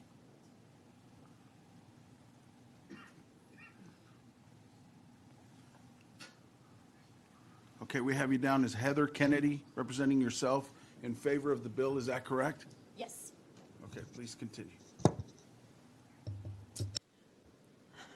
Days after the school shooting in Nashville, a Tennessee state rep asked a student protester, rhetorically, if there's a firearm out there that you're comfortable being shot with, please show me which one it is. The same morning as that shooting, the Washington Post published a package online all about the AR-15, including an upsetting visualization of its effects on the body, almost always unsurvivable. When a .223 cartridge exits the barrel of this rifle, its velocity is more than 3,200 feet per second. The kinetic energy of that bullet is 1,300 foot-pounds. For reference, hunters recommend 1,000 foot-pounds to take down a white-tailed deer from a distance. So where does all that energy go? The small .223 bullet breaks into fragments inside the body just after the moment of impact. That energy goes out in all directions as a kind of shockwave, decimating everything around it. That's why you've heard the stories about families having to identify children by their clothes, backpacks, shoes. Because when an 18-year-old legally purchased an AR-15 and fired it into a room of fourth graders, the velocity of that rifle, that kinetic energy in those bullets, made 19 students and 2 teachers explode. The Washington Post also showed the damage to a body from a 9mm handgun round. With far less velocity, a 9mm bullet goes through the body linearly, with a much smaller shockwave damaging nearby organs, tissue, and bones. But you don't even have to take my word for it, because there seems to be pretty strong consensus online among gun fetishists, your primary voters, that an AR-15 style rifle is the most lethal. So to answer that snarky rep in Tennessee, sir, I would prefer to never be shot by any firearm. But gun to my head, I am certain the very last firearm on my list is an AR-15. And due to the age, kids don't need these guns. Yes, 18, 19, and 20-year-olds are kids. Nobody walks by the UT campus and says, hey, look at all those fun college adults. Raise the age. Members, any questions? Thank you, ma'am. Chair now calls Nabila Mansour. And after Nabila Mansour, we're going to have Elizabeth Stevens, Grace Hedrick, Leslie Morrison, Stephen Kling, Natalia Wolf, Miachia Ferrer, Lisa Binkley, Lauren Gamble, Robert Ledecky. Again, Chair now calls Nabila Mansour. Okay, we have Nabila Mansour registered to testify for RISE AAPI in favor of the bill, but did not testify. Chair now calls Elizabeth Stevens. Elizabeth Stevens. We have Elizabeth Stevens representing Moms Demand Action in favor of the bill, but did not testify. Chair now calls Grace Hedrick. Grace Hedrick. We have Grace Hedrick representing herself in favor of the bill, but did not testify. Chair now calls Leslie Morrison. Leslie Morrison. We have Leslie Morrison representing herself in favor of the bill, but we're switching it to did not testify. Chair now calls Stephen Kling. We have you down as Stephen Kling representing yourself and gun owners for safety in favor of the bill. Is that correct, sir? That's correct, Chairman. Thank you. Please continue. Yes, I'll actually, in my testimony, try to be a little bit more brief. My name is Stephen Kling. I'm a decorated combat veteran and gun owner, the father of 2 boys in Texas Public Schools, and a leading member in the Texas chapter of Giffords Gun Owners for Safety. I'm here to testify today in support of House Bill 2744, and I think it's worth noting I also not paid to be here. I am a volunteer as well.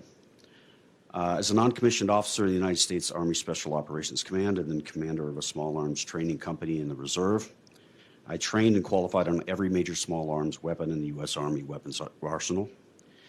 I firmly support the Second Amendment, and I believe that responsible gun ownership is an essential part of our national heritage. I also recognize that rights come with the responsibility to ensure the safety of our greater communities.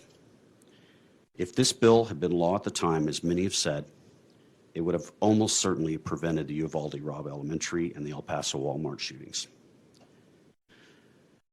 As written, this bill only applies to a subset of firearms: semi-automatic rifles with detachable magazines for rapid reload and firing a caliber higher than .22. These firearms are the weapons of choice for mass shooters seeking to commit high casualty attacks, as well as for gun traffickers fueling the drug gang violence destabilizing our neighboring countries on our southern border. It is important to note that this law contains exceptions for law enforcement, young veterans, and military personnel. And I appreciate the distinction that this bill makes between a young person having received vetting and training from the U.S. military and one who has not. It is encouraging for me to see the Texas legislature acknowledge the value and the constitutionality of vetting and training in the more dangerous classifications of firearms. Thank you. Members, any questions? Thank you, sir. Chair now calls Natalia Wolf. Natalia Wolf. We have Natalia Wolf registered representing herself in favor of the bill, but did not testify. Chair now calls Miachia Ferrer. Miachia Ferrer. We have Miachia Ferrer representing herself in favor of the bill, but did not testify. Chair now calls Lisa Binkley. Lisa Binkley. We have Lisa Binkley representing herself in favor of the bill, but we're switching it to did not testify. Chair now calls Lauren Gamble.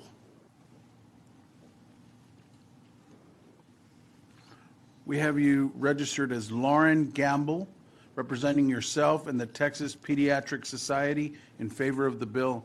Is that correct? Yes, that's correct. Thank you. Please continue. Thank you for having me again tonight. I'm here on behalf of 4,800 pediatricians in the Texas Pediatric Society. There's really no statistic that I can share more powerful than what you've already heard, so I'll skip to the things that I think I can share that are different as a pediatrician. And I'll say that every single day, pediatricians help kids and their families navigate the debilitating fear, anxiety, and grief that's become part of their everyday lives in this current world that we live in. And we don't have to live this way. And I think when considering this policy, this type of policy, it's really important for us to consider what we know about brain development in children. The amygdala is the region of the brain that's responsible for immediate reactions, including fear and aggressive behavior, and this part of the brain develops really early in life. However, the frontal cortex, the area of the brain that's responsible for reasoning, abstract thinking, and judgment, this is the part of the brain that helps us think before we act, develops much, much later. Specifically, the frontal cortex continues to develop well into our 20s. Since 2018, roughly 2/3 of the deadliest mass shootings in our country have been committed by people aged 21 and younger. There's no simple way to end mass shootings, but developmental research tells us that adolescence involves tremendous changes in cognitive, social, emotional, and social domains, all of which have implications for decision making. Furthermore, evidence suggests that increasing the minimum age to purchase long guns could result in a reduction in suicide completion. Although handguns are used in nearly 3/4 of firearm suicides for the population as a whole, long gun use is relatively higher in rural communities and among adolescents. In rural counties, long guns were used for 51% of adolescent male suicides. Suicide rates in children are increasing, and while we commonly think of long guns in relation to mass shootings, this bill has potential to save even more lives through the reduction of suicides. For these reasons, I'm here in support of this bill, and thank you. Members, any questions? Thank you, ma'am. Chair now calls Robert Ludecky. We have you registered as Robert Ludecky, representing yourself and Texas Doctors for Social Responsibility in favor of the bill. Is that correct? That is correct, sir. Please continue. I wanted to first commend all of you for obviously believing in First Amendment rights for all of us. You're still sitting here at 1 a.m, and I would like to commend Representative King for creating a bill that is as narrowly focused as I can possibly imagine. And I would ask this committee to pass this bill out of this committee to the House, either because you believe this is the right thing to do or because you don't want to bear the heavy cross alone of having this bill fail. And with that, I'll leave it unless anybody has any questions. Members, any questions? Thank you, sir. Thank you. Chair now calls London Delgado. London Delgado.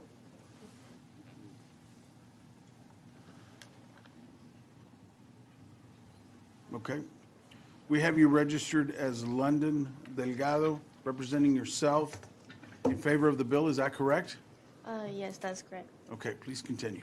My name is London Delgado, and I'm 18 and graduating this year from Santa Fe High School. The day before May 18th, 2018 was a day of fun in my 7th grade year, not knowing the next day was filled with fear. I wouldn't call myself a survivor, but I'm nothing less from it. To this day, I think how my life could have ended. Could I survive being shot, save my friends, or see my family again? In my case, I was able to, but for my busmate and my substitute, they didn't get the chance. All because of a 17-year-old who was not responsible nor emotionally mature got his father's unsecured shotgun and gunned down students in the art rooms. As a big sister, I've experienced the risk of losing my sister to a heart condition that doctors were able to repair and save her life. On May 24, 2022, as I watched in horror and anger, Uvalde experienced exactly what we did 4 years and 6 days before. 19 children the same age as my sister were damaged beyond repair by an 18-year-old gunman with an AR-15 and over 60 magazines designed to immediately incapacitate a target. I saw my sister and those children who stood in the same place we did. Classrooms are not war zones, but as time has shown, allowing access to teens and 18-year-olds has made them so. Why are adults speaking for us? Is it your belief we can't speak for ourselves? What's important to me, making it to graduation, my sister going to high school, and not becoming a gun violence statistic, and hearing your thoughts and prayers said at our funerals.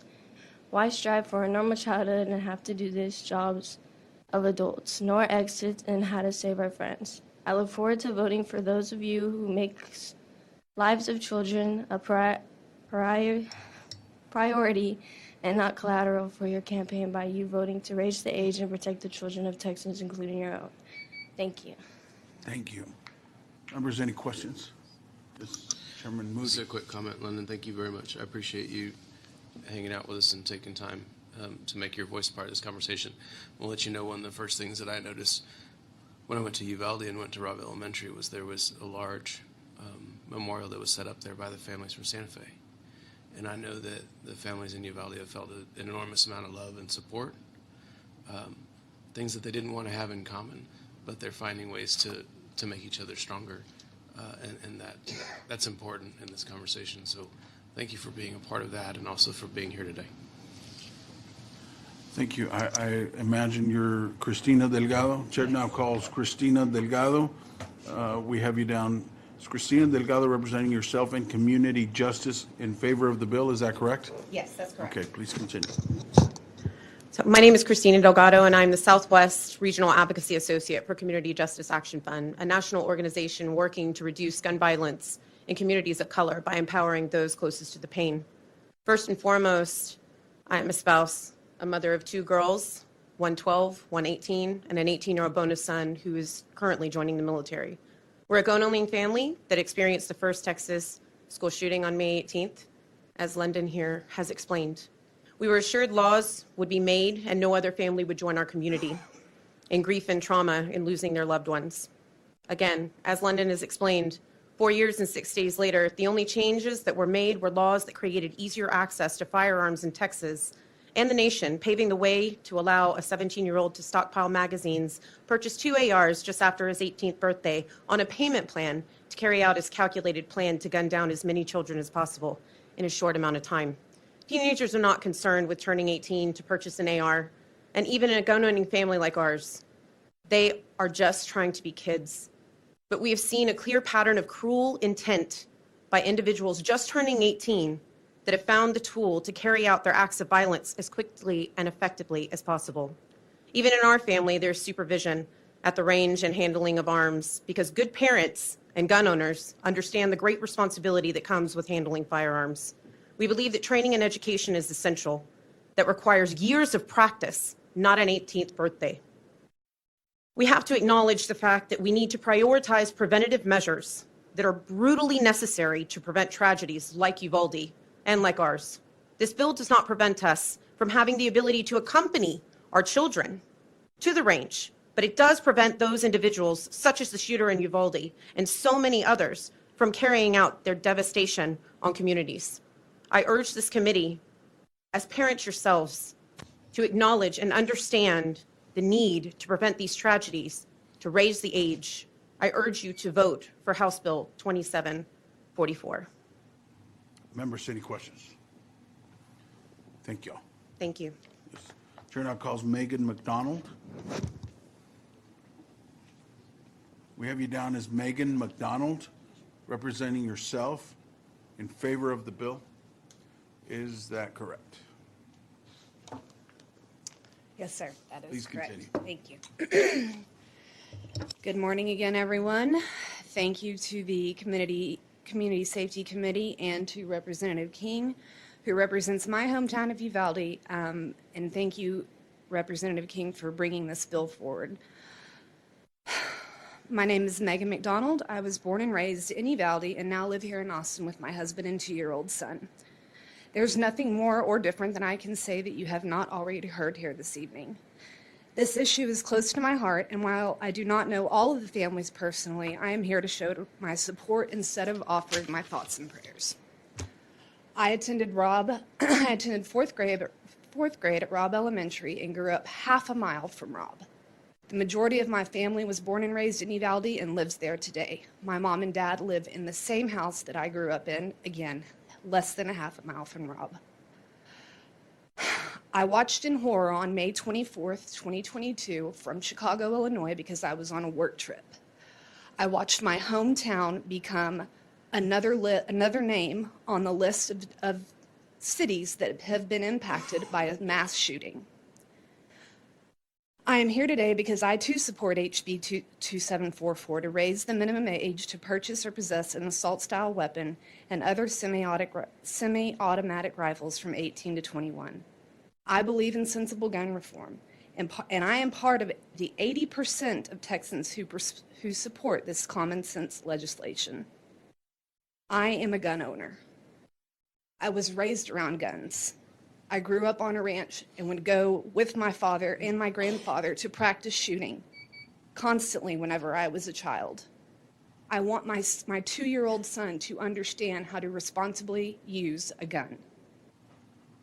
But every single morning, I drop him off at school and I say a prayer to please, I pray to God, please keep him safe. I remind his teachers every single week, what are you doing to make sure he is safe at school? What active shooter trainings are you doing? That is not a conversation a parent should have to have with their teacher, ever. The shooter in Uvalde could not obtain a handgun from a licensed dealer legally because of his age, but was able to purchase the 2 assault-style weapons shortly after his 18th birthday, which he used to murder the 19 children and 2 teachers at Robb. The 21 families who lost their loved ones on May 24th deserve your attention, respect, and change, and they also deserve to see this bill passed. This is an opportunity for the state of Texas to set a precedent and be a leader in this country. The country looks to Texas for to set many examples, and this is one example we can set. So I ask you today, please pass this bill. Thank you. Members, any questions? Thank you, ma'am. Thank you. Chair calls Kara DeVerter. Kara DeVerter. I probably didn't get that right, but That's correct. Got it. yes, we have you down as Kara DeVerter representing yourself in favor of the bill. Please. Yes, sir. Thank you. Please continue. Okay. Sorry, my phone was about to die, so I had to turn it off.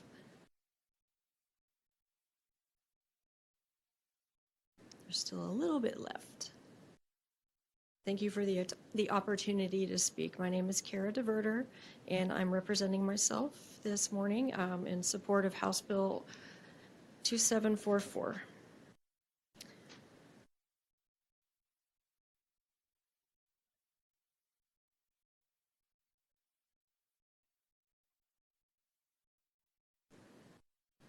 Sorry about that. Okay. I live in San Antonio where my 12-year-old son attends public schools and I worry for his safety.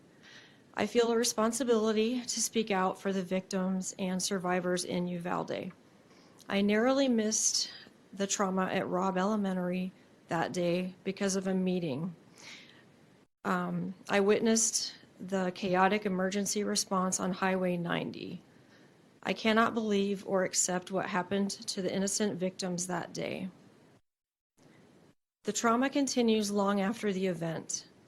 During practice drills, kids hold large cards that say "okay" on one side and "need help" on the other. Children have experienced panic attacks rather, while trying to get through such drills. When asked, why would someone come to school to kill us, the next question is usually, how can we stop it? Imagine knowing one small thing Texas lawmakers could do to save lives and telling a child the adults won't do it. Furthermore, attending school or working around armed police hurts their ability to learn. Schools are for learning, not hiding from murderers with weapons of war. Please prove that our lives are the priority and pass House Bill 2744. We are here waiting for your help. Thank you so much. Members, any questions? Thank you, ma'am. Sir, Chair calls Sarah West. We have you registered as Sarah West, representing yourself and Moms Demand Action in favor of the bill. Is that correct? I am representing myself. Okay, so then we're going to change this Yes. and we're going to remove. You got on the wrong person. Right? This is on Sarah West. All right. Go ahead. Good. Okay, thank you. Good morning. My name is Sarah West. I'm representing myself. I'm for HB 2744. We are coming up on the anniversary of the horrific Uvalde massacre at Robb Elementary School. May 24th is a stain on our state. This legislature hasn't taken any steps to prevent this from happening again. But 11-year-old survivor, Caitlin Gonzalez, and her community are tirelessly working during their daily grief. You saw them here earlier. They waited 13 hours to testify. They are begging you to raise the age to purchase assault-style weapons to 21.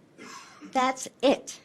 That is their big collective ask. They have come here numerous times in the last year to plead with you to pass this law. And you could see today they are not going to give up no matter what time of day. I really hope that you listened to them as they asked you to in their testimonies. I hope you heard their pain. I hope you felt their sorrow. I hope you saw their suffering. I hope that they saw tears that you had running down your cheeks as we listened to them. Pledge to actually do something to help them. Use your power and position for good. Support the necessary laws all Texans need to end the out-of-control gun violence epidemic. Show the people of Texas that you care.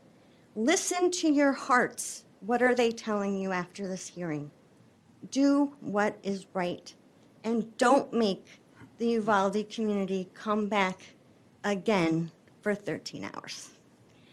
Honor these mourning families by voting for HB 2744. Members, any questions?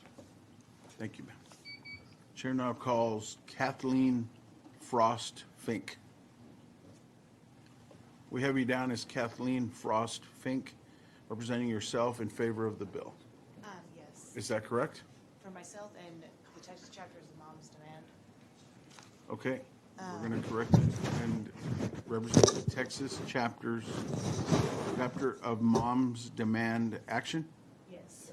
of Moms. Here in support of HB 2744.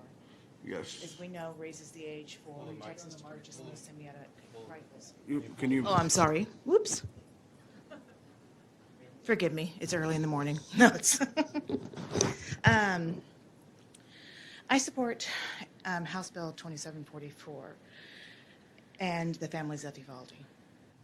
As a survivor myself, I know the pain of the Texas laws that fail survivors, or the lack of laws that allow tragedy to be prevented. My Uncle Carl was a kind, extremely funny man. He connected our family through the generations, through distances. He was very kind. He also became very troubled. Not anything we could do could save him. He was found on February 16, 2011, dead from a self-inflicted gunshot wound from a semi-automatic weapon. There was a question on his identity based on his clothes and his shoes.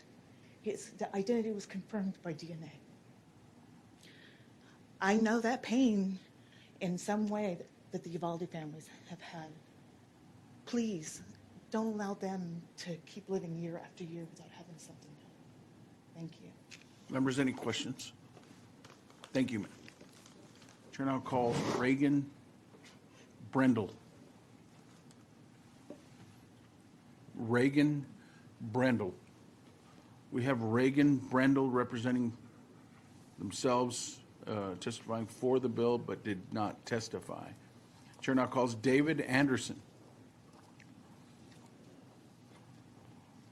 We have you registered as David Anderson, representing yourself in favor of the bill.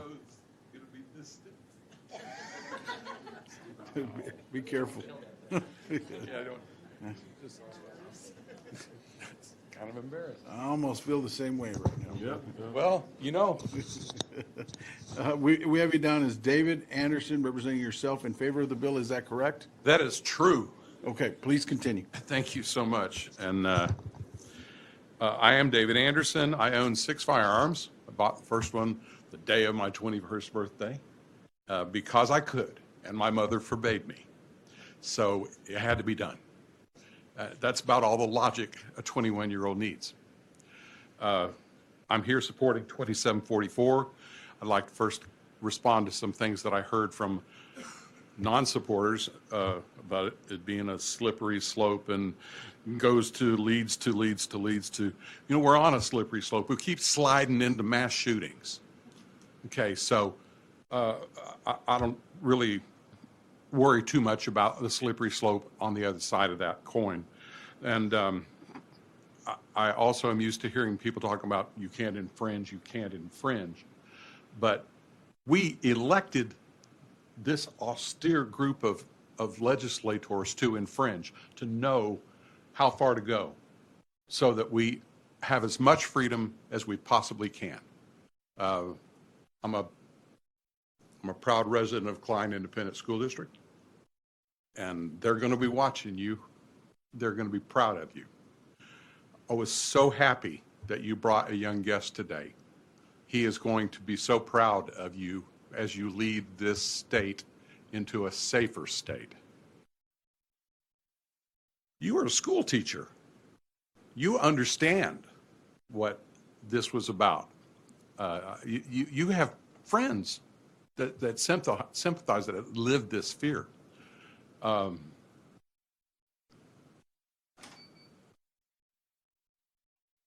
trying to find you and not. There's 3 of you guys that need to be at muster on Friday night. That's all I have to say.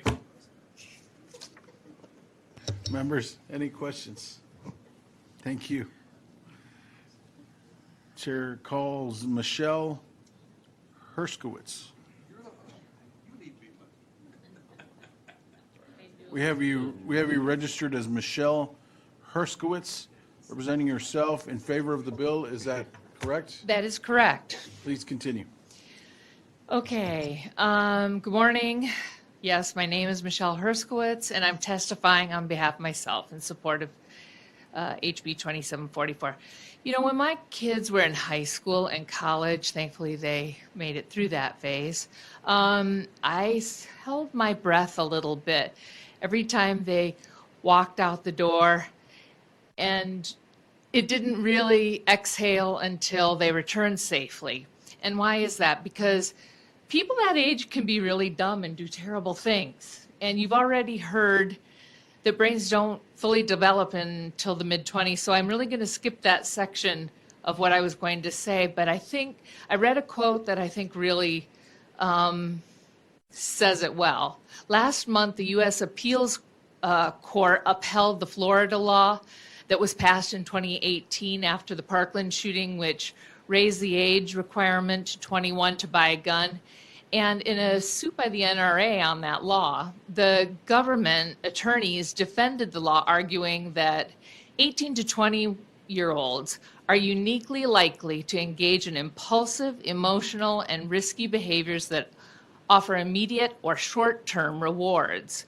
Drawing the line for legal purchase of firearms at 21 is a reasonable method of addressing public safety concerns. And I think that kind of says it all.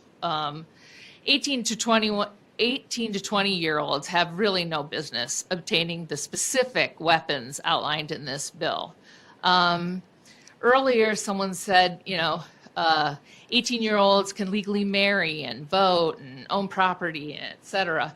So they should have this privilege too. But I say there's also lots of things 18-year-olds can't legally do, and it's been mentioned, buy alcohol, rent a car, get a pilot's license, adopt a child, buy a handgun. Why? Experience tells us it's risky. 3 years ago, a law was passed here on tobacco use for the same reason. Uvalde, Buffalo, Parkland, these are all communities that were victimized by dangerous young adults with military-style weapons. I'm asking you to acknowledge 80% of Texas voters who support raising the age, and please pass the bill. Stop letting the tail wag the dog, okay? Thank you.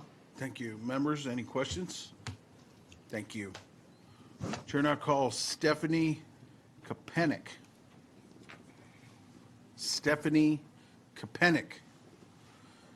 We have Stephanie Kapenik down representing herself in favor of the bill, but we're switching it to did not testify. Chair now calls Susana Carranza. We have you registered as Susana Carranza, representing yourself and the League of Women Voters of Texas. Is that correct?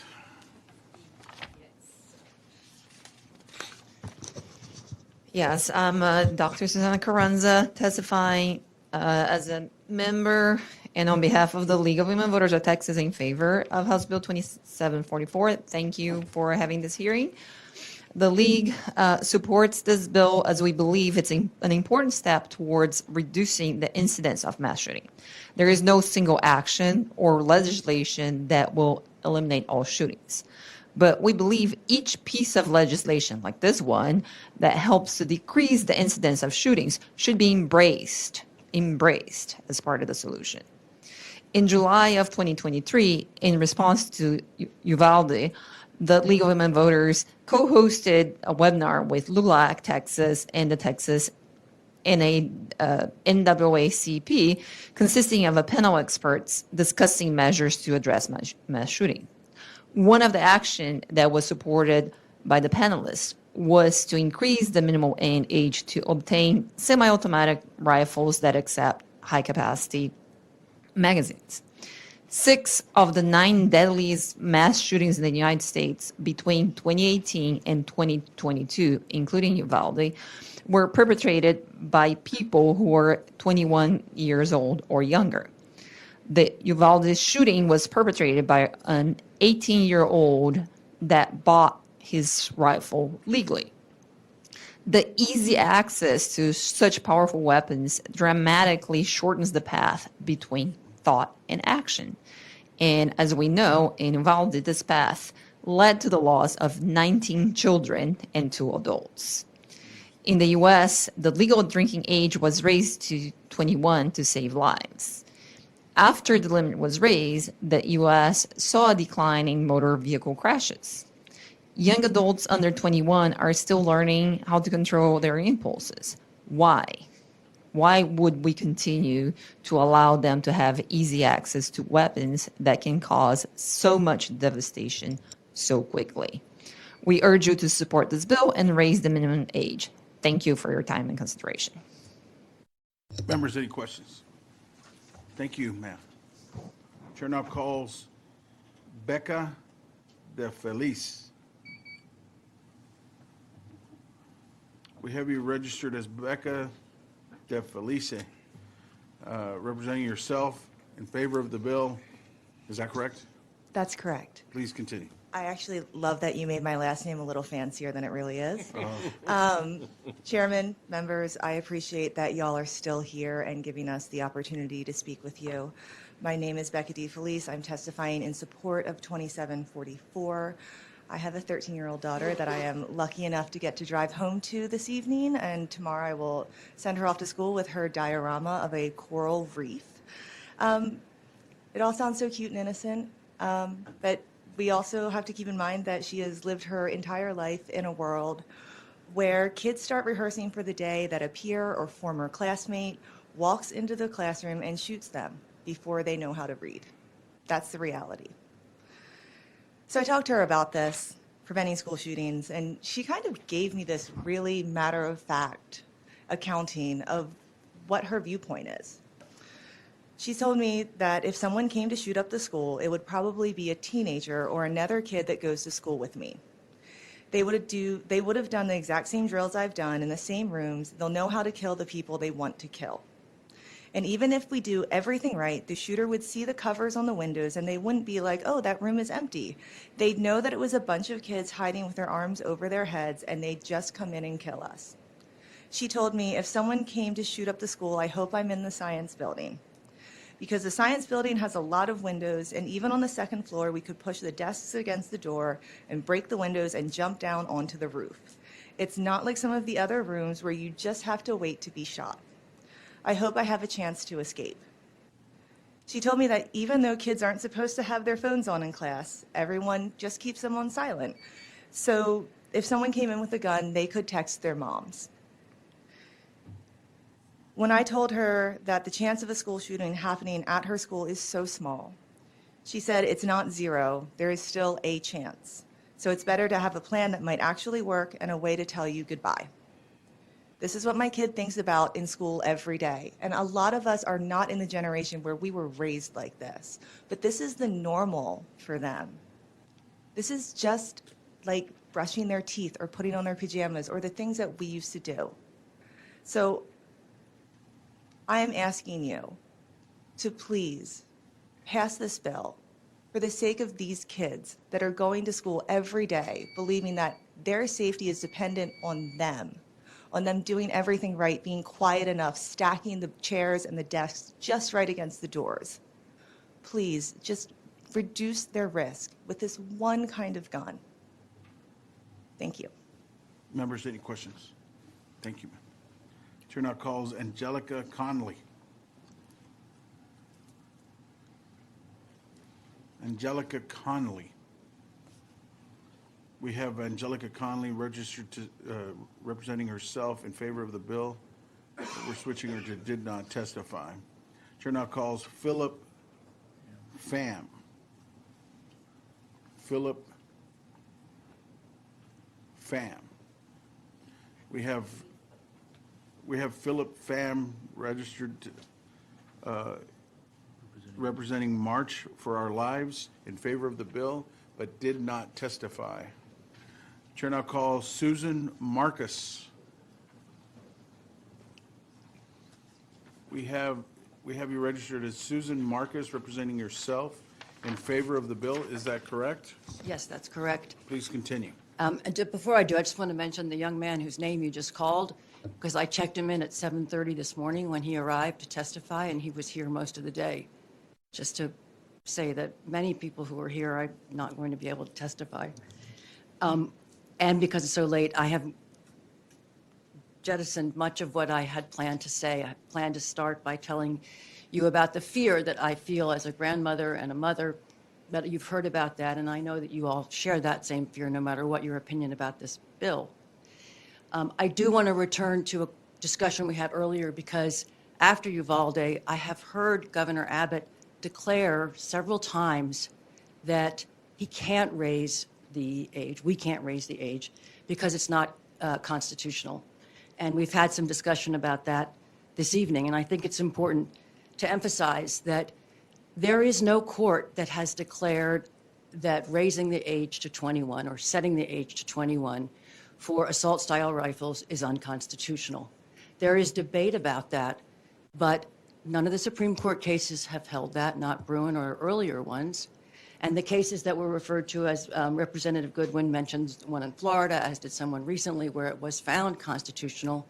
And as I think Representative Moody alluded to earlier, it's unclear. The North Texas case did not, was about handguns, as I think many of you know, and probably some of the people who alluded to that case earlier know as well. So it's not settled law, and that part of what we are able to do as legislators, or you're able to do as legislators, and we are able to do as citizens coming before you, is to push the laws in the way that Representative Moody talked about. And we have the power, those of us here in the audience, to vote, to talk to our friends and neighbors, to advocate, and to come and spend 14 or 15 hours testifying, which is a hardship, as I think many of you know. But you have the power to do this. And we know that doing this will save lives. We know that it would have saved the 21 lives in Uvalde. And so I implore you, even if you have misgivings, to go ahead and pass this bill, because it will save lives, and I believe that it will be held constitutional. Thank you. Members, any questions? Thank you, ma'am. Thank you. Chair now calls Robert Mueller. We have you registered as Robert Mueller, representing yourself in favor of the bill. Is that correct? That's correct. Please continue.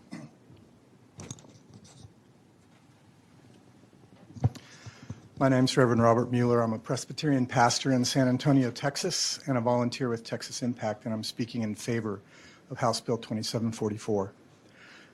As the son of a career federal prosecutor and a lifetime NRA member, I've often had conversations with my father about the need to balance rights with responsibilities.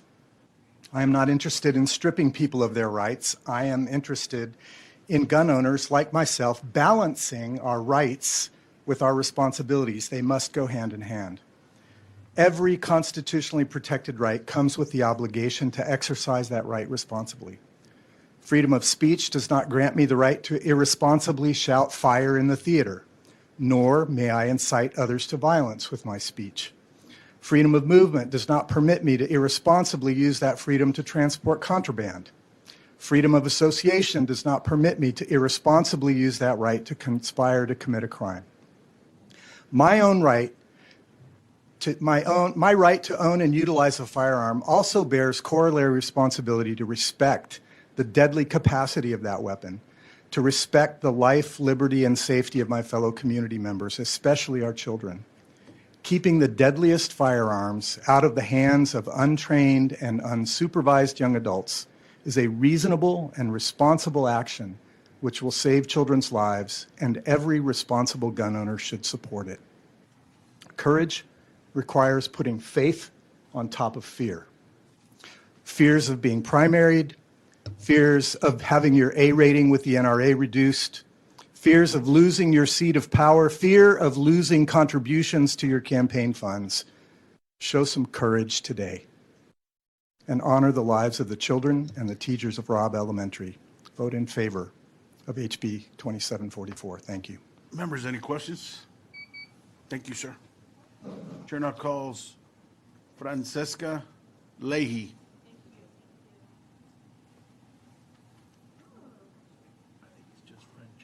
I'm sure it's Francesca Leahy, representing yourself in favor of the bill. Is that right? That is correct. Okay, please continue. Good evening, Chairman Guillen, Vice Chairman Johnson, committee members. My name is Francesca Fraga Leahy, and I'm representing myself in support of HB 2744. Thank you for the opportunity to hear public testimony on this bill, to hear directly from the families of those who had their lives taken away from them at Robb Elementary and who have already said everything that should need to be heard for all to decide to vote for this bill. I'm here in solidarity with these families to support HB 2744 because it would deftly amend Section 46.06 of the Penal Code to, in Representative King's words, raise the age to 21 for the purchase of the guns that took the lives in Uvalde. These guns shot 38 people. 21 people died, including 2 teachers, Irma Garcia and Eva Mireles, who together taught 4 decades of Uvalde children. 19 children died. As Representative King said, if this bill had been the law then, those kids would be alive today. That can't be said enough. I was born and raised in Waco, Texas. I'm a mom of 2 preschoolers, and I have 15 years of experience in education, including as a teacher at an elementary school in the Rio Grande Valley. My life experiences make this issue personal for me and for so many Texans. Your vote for this bill could save the lives of my children and my former colleagues still teaching, despite the environment in which they teach. Votes against this bill put the lives of all Texans at risk, especially school children and teachers, who time and again have found themselves the target of these guns. That being said, no citizen nor legislator should need to have personal experience as a mom or a teacher or even a Texan to recognize that supporting this bill is simply the right thing to do, the logical thing to do, and the least we can do. The majority of Texans agree. We will not forget Uvalde. We will remember those who supported this bill. Vote for HB 2744. Vote 21 for 21. Thank you for hearing our testimony. Thank you. Members, any questions? Thank you, ma'am. Chair now calls Claudia Torres Yanes. We have you registered as Claudia Torres Yanes, representing yourself in favor of the bill. Is that correct? It's Yanez. It's hard it's to Yanez. do the tilde, but Okay. representing myself, and I'm for the bill. Good morning. I'm here on behalf of myself, unpaid. No one's paying me to testify. I'm doing it for love of my community and for love of Texas. Hashtag Texas forever, as I like to say. I often hear politicians, even my own family and friends, respond to mass shootings with an ineffectual reference to evil. They seem to be throwing their hands up with, "You can't legislate evil," or "Evil will always exist." Sigh. In my view, it's a convenient excuse to avoid dealing with the elephant in the room and for leading with courage. For the sake of argument, let's say that the root cause is evil. If such evil exists, why arm it with assault weapons and semi-automatic rifles? There's a reason why these weapons are the go-to guns for mass murderers. Assault weapons combined with high-capacity magazines can kill and injure far more people in a far shorter time than handguns. In a study of shootings between 2015 and 2022, in which 4 or more people were killed, over twice as many people were killed when shooters used an assault weapon than when they didn't. I'll repeat, the body count is almost 2.5 times higher when an assault weapon is used. That's a lot of more heartbeats. And the devastating effect of these military-style rifles is even more pronounced when we look at injuries. In the same study, 24 times more people were wounded in situations where the shooter used an assault weapon compared to situations where one was not used. 24 times more injuries. And let's remember that these are often horrific injuries requiring ongoing medical intervention and causing lasting physical and mental anguish. So while we can't legislate evil, we can limit deaths and injuries by legislating assault-style weapons. Have you heard of the Swiss cheese model for safety? Multiple layers, multiple barriers, multiple speed bumps can and do work, and we should use them. I say let's push the limit. Let's judiciate the hell out of this, because it might even just be enough for me to see my son graduate from high school or my daughter graduate from college. I applaud Representative King, gracias, for his specific definition of the certain type of firearm we're talking about and attempting to keep these incredibly dangerous weapons out of the hands of those under 21. I applaud the amendment. My own son has enjoyed firing these weapons on a firing range with family. That's a smart amendment. I ask you to please pass this bill. Ni uno más, not one more, please. 21 for 21. Thank you. Members, any questions? Thank you, ma'am. Thank you. Chair now calls Anthony Lazon Conde. We have you registered as Anthony Lazon Conde, representing yourself and Dallas for Change in favor of the bill. Is that correct? That is correct. Please continue. All right, Chair. My name is Anthony Lazon Conde. I am here in support of House Bill 2744 and to stand in solidarity with all the victims of gun violence in the state of Texas and across this country. It is time to stand up against the constant, divisive, contradictory, and borderline delusional rhetoric of the gun lobby. Easier access and lenient gun laws do not make public spaces safer. It's time to make the changes necessary to truly protect the children in our state. This bill is a state in the right direction. We must raise the minimum age for purchasing assault rifles to 21. This is the bare minimum we can do. We have to put an end to the trauma that Texas children and parents are being forced to endure every time there's another mass shooting or when children leave their houses and have to undergo active shooter drills at their schools. It is gut-wrenching to hear a child dread going to school out of fear that they may never come home. We have to do better for them. We have to rally behind survivors and do right by those we have lost. I ask that you fully support the passing of this bill. Members, any questions? Thank you.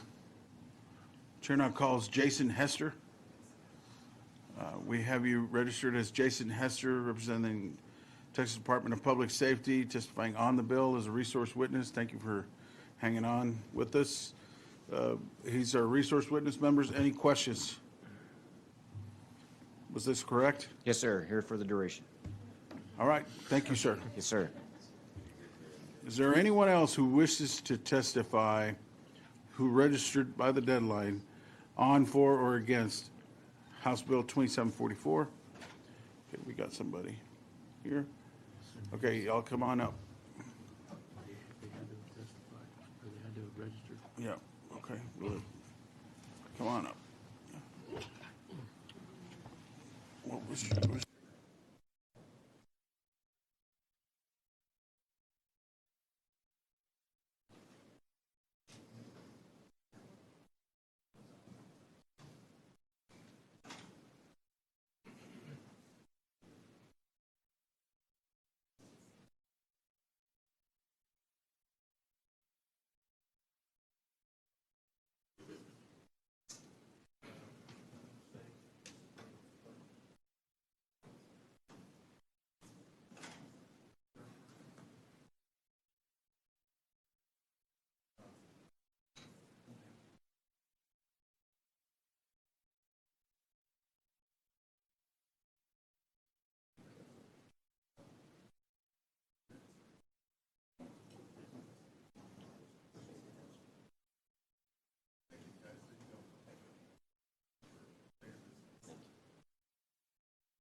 Is there anyone else who registered before the deadline that wishes to testify on, for, or against House Bill 2744?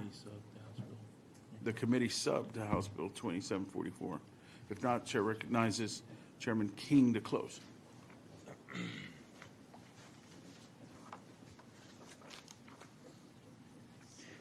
Thank you.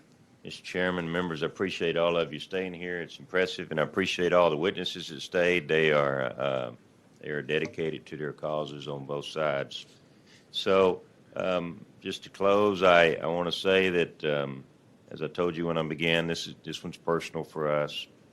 I went to every single funeral except for the one that was out of town in San Angelo. And some of them, a couple of them, they had them together. One of them was they had two cousins. They did them together in those little caskets that they were using. And just to reiterate a couple of things, there's a long list of things we've heard of, and there's others that require that you'd be at least 21 years of age. And there's a reason insurance companies give you a discount on your insurance after you turn 25. And so then why is it age 18 for rifle purchases? Well, people say, Tracy, that's simple. It's the Second Amendment. And I've read the Second Amendment many, many times. And I can't find the part in the Second Amendment where it says every 18-year-old in Texas has the constitutional right to buy this type of semi-automatic rifle. I can't find the part in the Second Amendment where it says the right of an 18-year-old to buy this type of semi-automatic rifle is more important than the rights of 2 teachers and 19 kids to return home from school safely, instead of going from Robb Elementary to the morgue. In fact, the Second Amendment is silent on age. It's silent on intellectual ability. It's silent on criminal records. It could be 12, it could be 30. It's silent on all those things and many other things because our forefathers knew that it was our job to put those borders in there. That's our job as policymakers to make those decisions on those places where it is silent. And I believe that our forefathers, the very ones that drafted this, anticipated that. And they left that open to us because they were wise enough to know that things would change as time goes on. I support the Second Amendment. We said that earlier. As we said earlier, we pass laws that are designed to test the limits all the time on social issues, on these issues, on business issues. We've done that many, many times just to see what the Supreme Court will do with it and to make them rule on it sometimes. Some folks said that they don't want to create false hopes by passing this bill because they think the Supreme Court will overturn it. Well, the folks, when they say that they don't want to create false hope, well, that rings false to me. That's just another way of saying you don't want to agree to anything. And I understand that. And of course, we know that this bill is not the panacea. It's not going to cure everything. It's going to take all sorts of things. We need more secure schools. Unlike a lot of people that support this bill, I'm okay with there being more armed teachers in schools. You know, I'm one of those crazy people. I told y'all that when we started this. But I'm also okay with changing the law where you got to be 21 years old to buy a semi-automatic firearm with a detachable cartridge. And I know it's a very complicated problem. And I also know this, just from being around here for a long time, the National Rifle Association, the Gun Owners of America, and the strong advocates for the Second Amendment, the vast majority of them are never going to agree to anything that limits you in any way. And the organizations and the advocates that advocate for gun control, and we've heard a lot of those here today, they're never going to be willing to sign off on more guns. They just can't do it. And the other guys are not going to be able to advocate for any type of gun control, and we shouldn't expect them to. They're just not going to get there. They can't get there, or they won't get to come up here and testify for those groups anymore. And that's just the reality of it. That's why it's our job to find the middle ground on what it's supposed to be. And that's our job, to find that middle ground as policymakers and decide how far do we want to go in either direction. And so I filed House Bill 2744 for 3 reasons. I think it's a good small step in common sense public policy. I don't want the communities you represent to have to go through this. Some of you have already done that. And I wanted to find the most constructive way I could to honor the lives of Ms. Garcia, Ms. Morales, Alethea, Anne-Marie, Annabelle, Ileana, Ellie, Jackie, Jayla, JC, Jose, Leila, Lexi, Maite, McKenna, Miranda, Nevea, Rogelio, Tess, Lucia, and Xavier. And I apologize if I missed the pronunciation on any of those young folks' names. I want to close by thanking you all for giving this bill consideration. I want to thank the chairman for your patience in allowing us to have this hearing. And I want to thank so many of you on the dais who've opened up your offices and your hearts to our constituents that have come by to see each one of you. They've all reported to me, by the way, how grateful they are for those opportunities. So many of you have given them your time and your support, and I'm forever grateful for your kindness and your decency. And with that, I'll be happy to answer any questions, Mr. Chairman. Members, any questions? Thank you. I close. The committee substitute to House Bill 2744 is withdrawn, and House Bill 2744 is left pending.